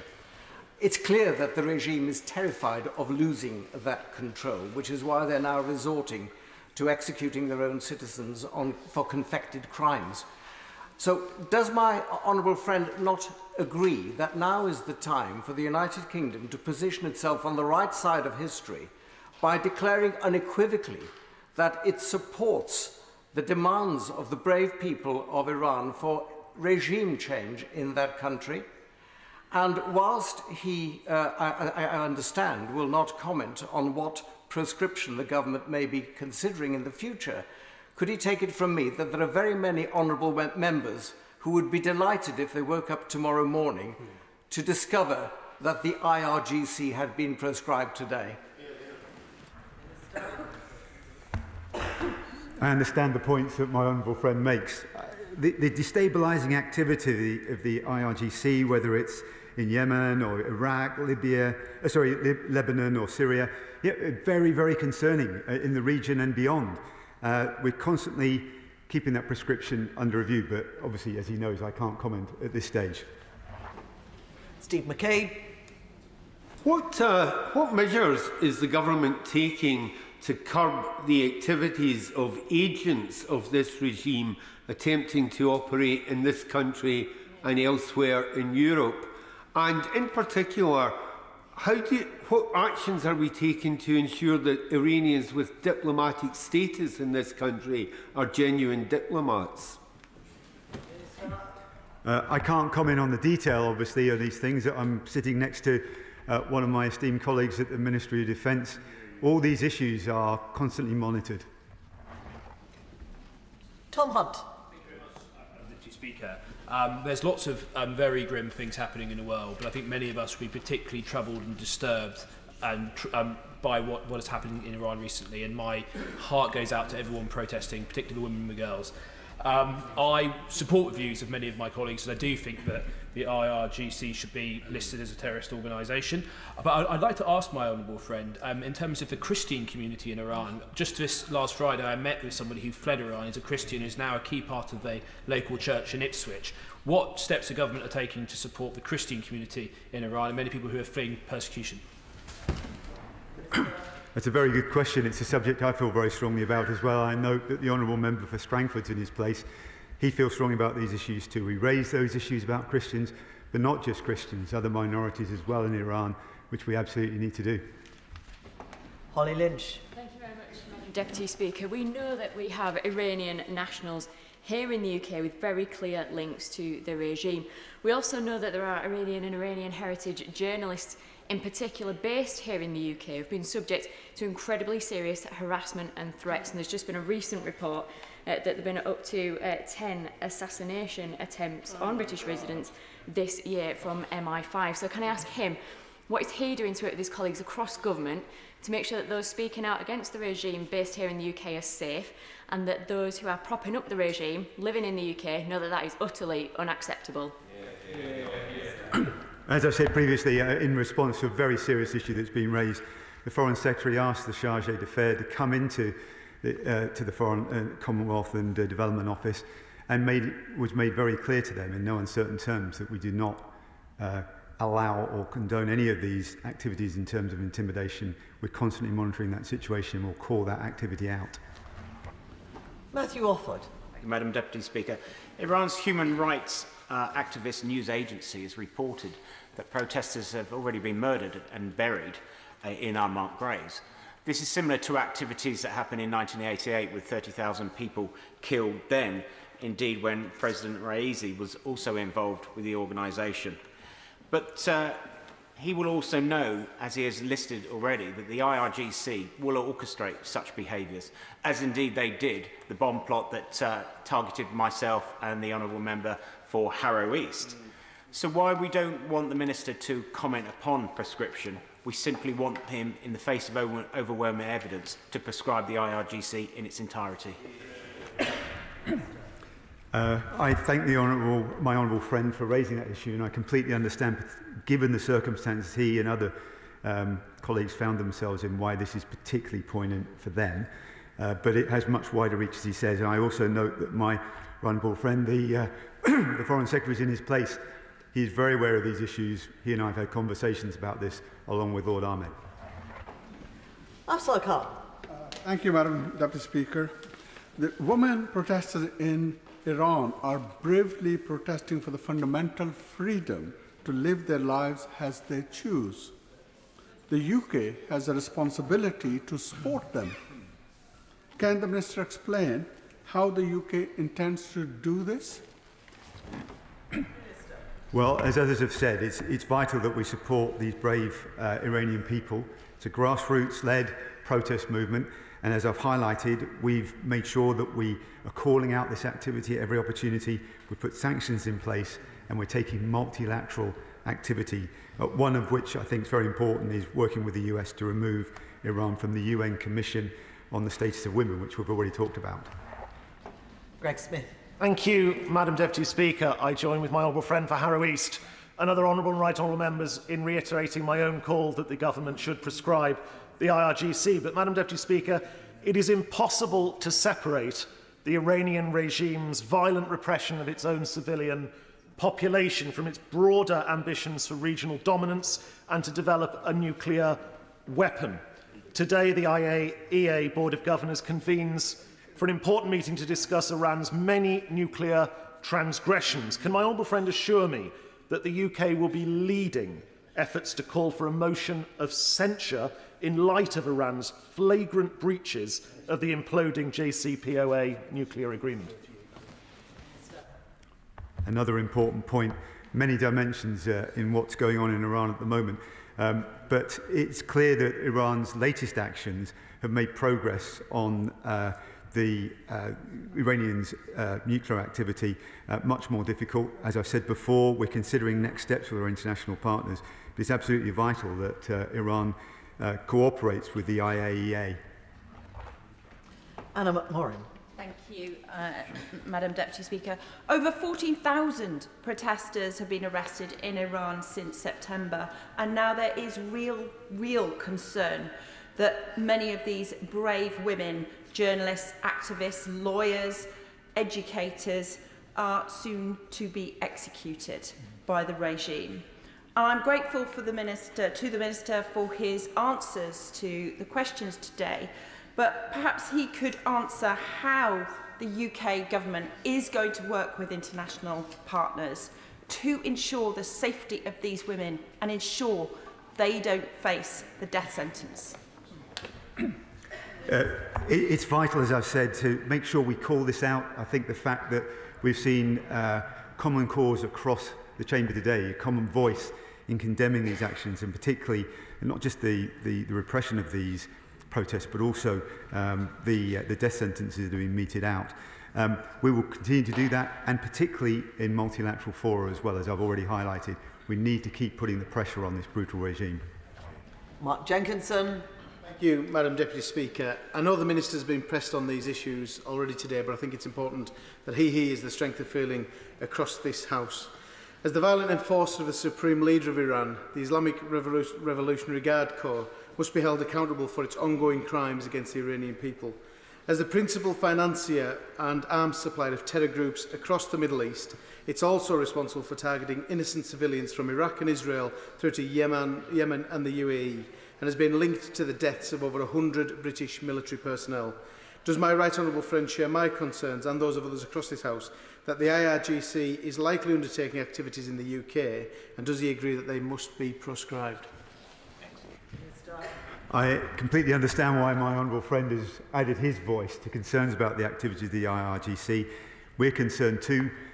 Their activities in country, but also in the region, are incredibly destabilising. And I cannot add anything else to what I've said about the prescription, but we monitor their activities and we'll call it out and confront it. Stella Creasy. Thank you, Madam Deputy Speaker. The Minister is right when he says there is universal condemnation across this House, where we've talked powerfully in this session about the human rights abuses and the persecution of the people of Iran, in particular the women fighting for their most basic freedoms. But does he agree with me that if we are to learn the lessons from our suffragette four-sisters about deeds, not words, government needs to join up? Because there are 11,000 Iranians making application for asylum in the UK, and only 98 were granted last year. They are the third highest group of people in the Channel crossing boats. The very same people whose persecution we are now talking about in the previous session, people felt should be penalised. So can he tell us what discussions he's actually had already with his Home Office counterparts about providing sanctuary to those people that we recognise are being persecuted and we do not wish to leave languishing in hotels? I thank the honourable member for her question. As I've said before, there are routes available, and I'll make sure that her points are raised with Lord Ahmed, who covers this from a policy perspective, and her words will not be lost also with the Foreign Secretary. Shiomura. Thank you. Madam Deputy Speaker, many constituents had contacted me in support of the brave women and girls and their allies protesting in Iran, and that was before the latest despicable attack on them. The death penalty for claiming basic human rights. Next weekend, I, like many women, will be marching to reclaim the night. The idea that such a protest could attract the death penalty, that oppresses and silences us all. So what will the Minister do to ensure that every protest, every arrest, every act of torture, every threat of death receives global attention? And how does slashing the BBC's Persian radio service contribute to that? I've already responded to the point about BBC Persian, but in terms of the bravery, we recognise that. We have put sanctions in place to call out those people. And of course, she talks about amplifying that message. And one of the key steps that we're taking is making sure, or working to remove Iran from the UN Commission on the Status of Women. That's a positive step forward in this context. Margaret Farrier. Madam Deputy Speaker, in light of the unacceptable response to protests by the Iranian authorities, what are ministers doing to ensure Iran is removed from the UN Commission on the Status of Women, as women have borne the brunt of many of the abuses? As I said before, we're working with our international partners, working very closely with the United States on that particular and very specific point. She's right, it makes a difference, and we're going to push that forward. Jim Shellen. Thank you, Madam Deputy Speaker. Can I thank the Minister very much for his response to the answers and for his desire and determination to assist the protesters in their quest for democracy in Iran. Iranian protesters are calling for a non-religious state where rights of women and religious minorities are protected, an issue that both I and the Minister share. The Tehran Revolutionary Court has stated that sentencing protesters to death on charges including, allegedly, enmity against God and corruption on earth. These charges have a chilling effect on the protesters and the religious minorities and have led to fears of large-scale executions in Iran in the coming weeks. So does the Minister agree with me that as a country we must pursue every available measure to support Iranians asserting their fundamental human rights and sanction officials responsible for these violent crackdowns? Thank you. Well, my honourable friend always makes these points with conviction and with real passion. I share those views. We want to support the Iranian people in this struggle, and that is women, girls, and of course religious minorities too. We'll take every possible step forward that we can, and with the support cross-party here, we'll have extra weight and clout in making those calls for action. Thank you. That concludes the proceedings on the urgent question, and we will now proceed to statement from the Secretary of State for Foreign, Commonwealth and Development Affairs. Thank you, Madam Deputy Speaker. With your permission, I will make a statement about the missile strike in Poland overnight. At approximately 1900 hours local time last night, there were missile explosions in a village in eastern Poland, approximately 4 miles from the border with Ukraine, killing 2 civilians and wounding 4 during an extended Russian bombardment of Ukrainian territory. As soon as I received the report, I contacted my Polish counterpart to express the sympathy and solidarity of the United Kingdom, and I'm sure the whole House will share that sentiment, and also to offer practical support.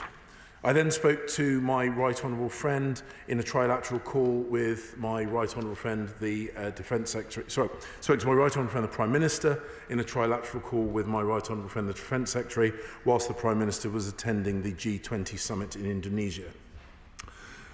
My right honourable friend, the Prime Minister, immediately called President Duda of Poland to convey the UK's condolences for the tragic loss of civilian life and to assure him of our unwavering support to a steadfast NATO ally. My right honourable friend, the Prime Minister, then spoke to President Zelensky about the latest situation and also attended an ad hoc meeting of G7 leaders called by President Biden to discuss the evolving situation. This morning I spoke to the Polish Foreign Minister and I commended Poland's decisive, determined but calm, professional response to the situation. I think it is wise to advise the House that at this point the full details of the incident are not complete, but earlier today Jens Stoltenberg, the NATO Secretary General, said there was, and I quote, no indication that this was the result of a deliberate attack.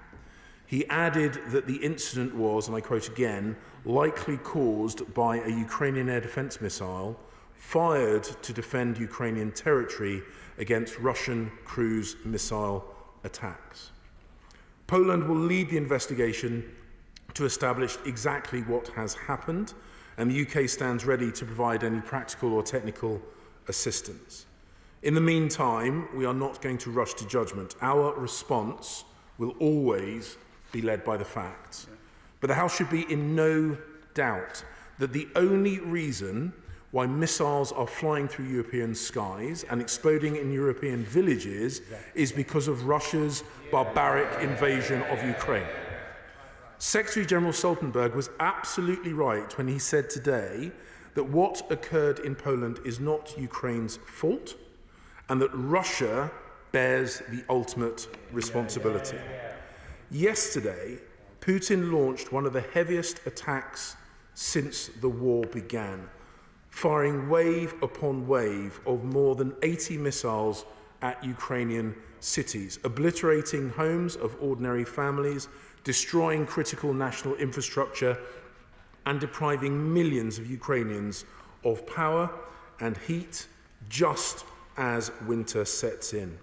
This brutal air campaign is Putin's revenge for Ukraine's successes on the battlefield, where Russian forces have been expelled from thousands of square miles of territory. And now he is trying to terrorize the people of Ukraine and break their will by leaving them shivering in cold and darkness. I have no doubt he will be unsuccessful in that endeavor. But this is why Britain is helping Ukraine to strengthen its air defences.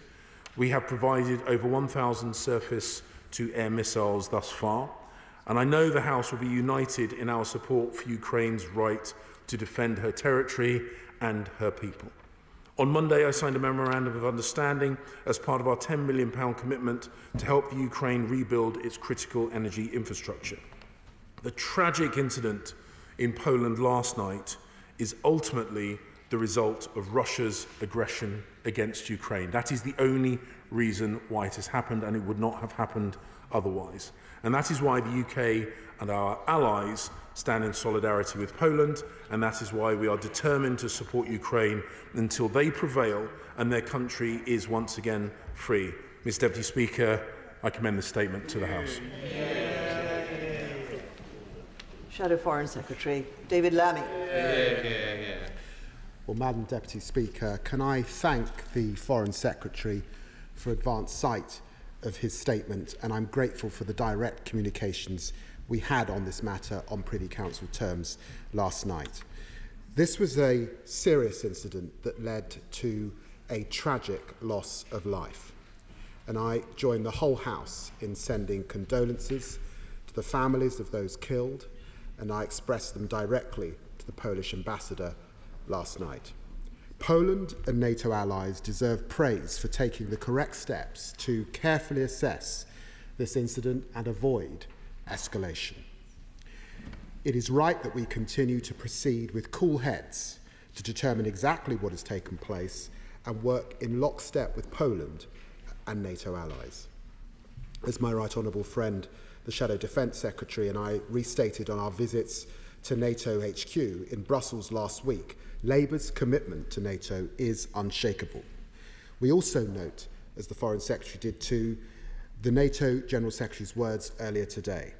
Russia bears ultimate responsibility as it continues its illegal war against Ukraine.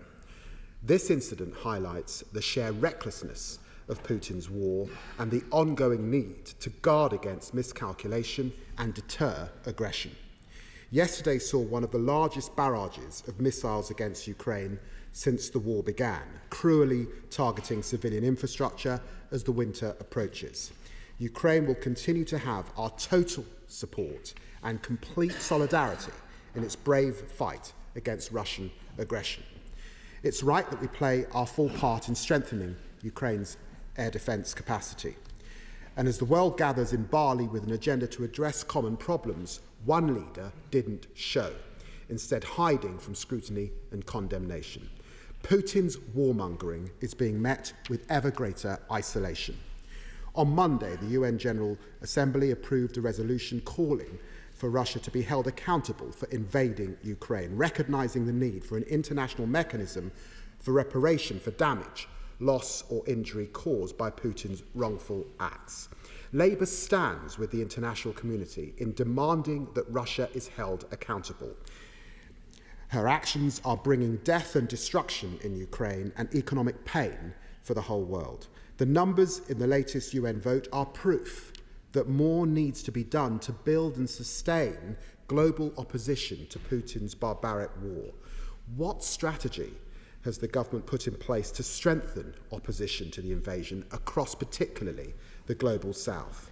The result of this war will depend on who has more endurance, Putin's Russia or Ukraine and its supporters around the world. Labour stands fully committed to work in support of Ukraine until it wins its freedom. That is what must happen. Thank you very much, Madam Deputy Speaker. Secretary of State. Madam Deputy Speaker, I find myself in complete agreement with the Shadow Foreign Secretary. It is absolutely right that we stand in solidarity with our allies, our former allies in NATO, and also with the Ukrainian people as they defend themselves. And he speaks about endurance, and I've spoken in the past about the need for strategic endurance, recognising that we must send the message not just to Vladimir Putin, but to every other potential aggressor around the world, that we will defend the UN Charter, we will defend international humanitarian law, we will defend the right of territorial integrity, and we will defend it until the job is done. And we must maintain the strategic endurance.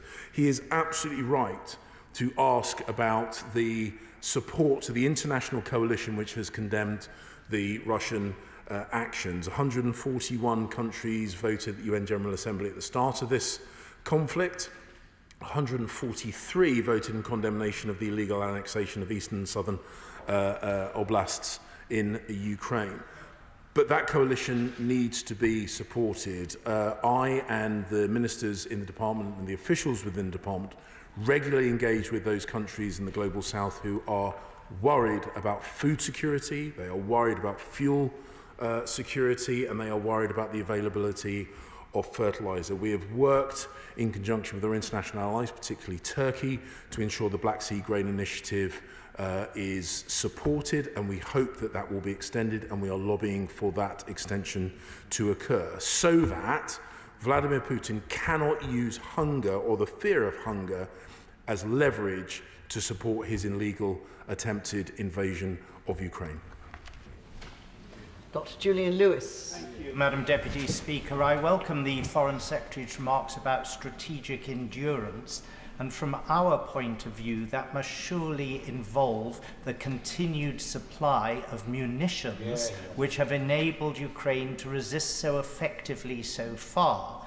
So can he assure the House that he and the Defence Secretary have made appropriate representations to the Chancellor and the Prime Minister that tomorrow we must not send a signal of weakness in respect of how much we're prepared to invest in defence? My right honourable friend makes an incredibly important point about the need to send an important message to the world and indeed an important message to our Ukrainian friends that we are in it for the long haul. We do have that strategic endurance, and we will support them until the job is done. My right honourable friend, the Defence Secretary, and I have discussed this issue on a number of occasions, and indeed we will have high-level representation at the Ramstein donor conference, which is occurring as we speak, to ensure that we listen to the needs of Ukraine and that both the scale and the nature of our support is coordinated with them so they can defend themselves against the evolving threats that they see from Russia. Alan Smith. Thank you, Madam Deputy Speaker. I'd also thank the Foreign Secretary for his statement, and I'd commend him on a very measured tone, a very welcome measured tone in his statement today. For the SNP, I'd also express our total solidarity and our condolences to the people of Poland, and I commend them on their restraint as well overnight. I think a lot of us didn't get much sleep last night as we were contemplating what might be the consequences of this, and if this was a tragic accident, it was a tragic accident, but as the Foreign Secretary rightly says, it's the Ukrainians who are in the front line and have been for many months. And the responsibility that there's rockets flying at all is entirely at the door of Vladimir Putin. And the SNP stands foursquare as part of the global coalition in Ukraine's defence. But sadly, the Kremlin's tactics in Syria surely tell us that this is going to continue, if not get worse. As we see land advances by the Ukrainian forces, we'll see more indiscriminate attacks on civilians and civilian infrastructure by air. So what assessment has the Foreign Commonwealth Defence Ministries made of the need for further air support, not just for Ukraine but also for neighbouring countries? I appreciate there's been 1,000 or so missiles already given, but what more do we need? And is it now time to be talking about a no-fly zone over Ukraine and neighbouring countries to deter, to the extent we can, further Russian aggression? Thank you. I would also like to put on record the fact that I recognise that right across the House, including from the SNP benches, we have had a unanimity of voice on the world stage. If Vladimir Putin felt that his aggression in Ukraine could in any way drive wedges between people who are like-minded on these issues, he was wrong, and that is true in this House, and that's true on the international stage, and I thank him for the points that he has made. He does make an incredibly important point about the evolving threat, as I said in my response to the Right Honourable friend from New Forest East. It is clear now that as Russia sees failures on the battlefield, they are moving to attacks from the air. We have provided surface-to-air defence missile systems, AMRAAM air-to-air defence missile systems. We'll be looking at further air defence donations that can come from the international community, and also importantly making sure there is integration in the air defence cover that Ukraine is able to provide. We know what Putin intends to do. As I say, he intends to starve and freeze the Ukrainians into submission, and we have to stand shoulder to shoulder with them in order to prevent him from doing so. Bob Stewart. Thank you, Madam Deputy Speaker. I presume the Foreign Secretary would agree with me that Article 5 of the NATO Treaty is just as relevant now as it's ever been. In other words, an attack against any member of NATO is an attack against any of us. And we should make absolutely clear to Russia that that remains the case. My gallant and honourable friend makes an incredibly important point about the importance of our collective defence. I would remind the House that the NATO Secretary-General's assessment is that this was not a deliberate attack, and so in this instance, Article 5 would not be the most appropriate response. As I say again, I commend the Polish government for the swift, decisive, but calm and measured response to this incident. And I would also say that I had a conversation this morning with our permanent representative at NATO in Brussels. NATO also acted swiftly and calmly by discussing this incident, and the response will be calibrated to the facts on the ground. But as I say, my gallant honourable friend is right that our collective defence is a cornerstone of our safety. Jeremy Corbyn. Thank you, Madam Deputy Speaker, and I thank the Foreign Secretary for his statement. we all obviously and correctly totally condemn the Russian invasion, the war against Ukraine and the illegal occupation, as we condemn illegal occupations everywhere else. Possibly more than 200,000 people have already died in this conflict, and with the current trajectory there's going to be tragically many more deaths of Ukrainians and indeed Russian conscripts. There's going to be devastated families all around. I hear everything he says today, but he didn't say anything about the possible role of the United Nations or any other world body to try to bring about a process that can at least halt this conflict, restore the status quo in terms of land areas, and try and bring about an early end to this war. Otherwise, we're going to have hundreds of thousands more dead as a result of what is, of course, totally wrong occupation of Ukraine. Secretary of State. Madam Deputy Speaker, I would remind the Right Honourable Gentleman that calls for halting the war were not emanating from Moscow when they felt they were on the front foot. They were not calling to halt the war when those tanks were surrounding Kyiv, and they were not calling to halt the war when they thought that President Zelensky's government would collapse. I find it interesting that from certain places calls to halt the war are coming now that Russia is on the back foot, now that Russia is losing territory in the east and the south of Ukraine. The important point to make is that ceasing a conflict is not in itself a neutral act. The Ukrainians have been attacked, murdered, their cities damaged, and their critical national infrastructure put beyond use. It is incredibly important that the message is sent both to President Putin and to other potential aggressors around the world that if you start a conflict like this, you have to be prepared for the consequences, both in terms of the nation defending itself and their friends around the world helping them to do so. Ultimately, of course, we want this war to come to an end, and we would prefer it come to an end quickly, but it has to come to an end on terms that are acceptable to the Ukrainian people, and only the Ukrainian people can decide when that time is. Vicky Ford. Thank you. Can I add my voice of condolences to the people of Poland? President Duda is a very thoughtful man, and we should all be deeply thankful for his calm and rational approach in recent hours. Putin is using military missiles to destroy Ukrainian infrastructure. He's doing this because he wants innocent Ukrainians to freeze and starve to death this winter. There can be nothing more evil than that.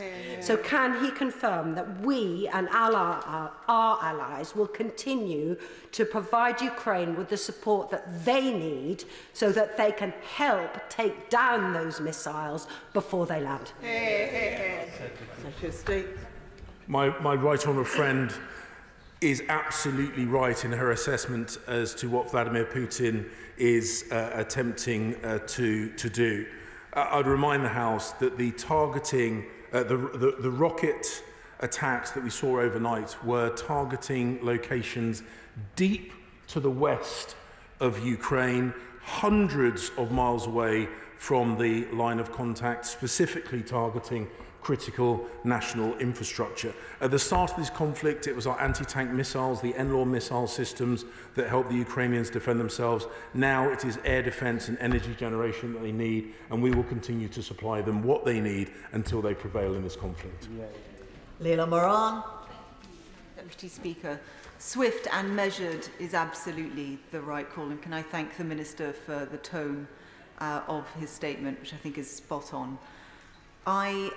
I'm very aware across this House how we've pulled together, how at every moment we have spoken with one voice, and through the Economic Crime Bill 1 and now Economic Crime Bill 2, trying to put as many measures in place to punish Putin and his cronies. But there was one area that was largely missing from Economic Crime Bill 2, and that was the golden visas. We still haven't seen the report from the Home Office. There are amendments down this afternoon to the National Security Bill that the government could just accept, compelling them to publish within 2 weeks. would the Foreign Secretary look at that? We need to use every sinew of what we have in this House to hold Putin and his cronies to account. Madam Deputy Speaker, I would remind the Honourable Lady that that scheme is closed and has been for some time. Obviously, visas are a matter for the Home Office rather than the Foreign Office. But I would remind her that in a number of instances, people come to this country because they are fleeing persecution in the countries of their birth. And I know for a number of British nationals of Russian heritage, that was very much the case. And I am very, very proud that the UK was one of the first countries to bring in sanctions to specifically target the money people around Vladimir Putin, to choke off the supply of funds which helped him prosecute this conflict, and will continue to work in conjunction and coordination with our international allies to do likewise. Sir Vernon Jenkins. Speaker, can I thank my right honourable friend for making it so clear that it is irrelevant about whose missile it was, that the state of affairs is the responsibility of the aggressor, Putin's Russia. And to that extent, can he use this incident to amplify to our allies in Europe and to some of our colleagues in the government that Putin's Russia is not just at war in Ukraine, he is at war with us. His hybrid campaign, cyber attacks, assassinations, sabotage of critical national infrastructure in European countries, and of course the energy war is against us. And unless we defeat Russia in this war in Ukraine, it is a defeat for the West, and therefore we must galvanise ourselves and put ourselves on the right footing and in the right frame of mind in order to ensure that the Ukrainian people prevail. State. Madam Deputy Speaker, my right honourable friend makes an incredibly important point about the multiple things that are at stake through this conflict. Obviously, what we have seen is military lives lost. We've seen civilian lives lost. Sadly, in ground that has been ceded by the Russian military, we have seen what appears to be evidence of widespread and systematic human rights abuses. These are the things that we're defending against. But also, in addition to that, we are also defending the UN Charter. We're defending the concept of adherence to international law. And we, as he very rightly says, we have been the recipients of cyber attacks. We have been the recipients of attacks on our homeland here in the UK, which we've attributed to Vladimir Putin and the Russian regime. All these things are at stake all at once, and we have to defend ourselves against the full range of threats. And he's absolutely right to highlight that today.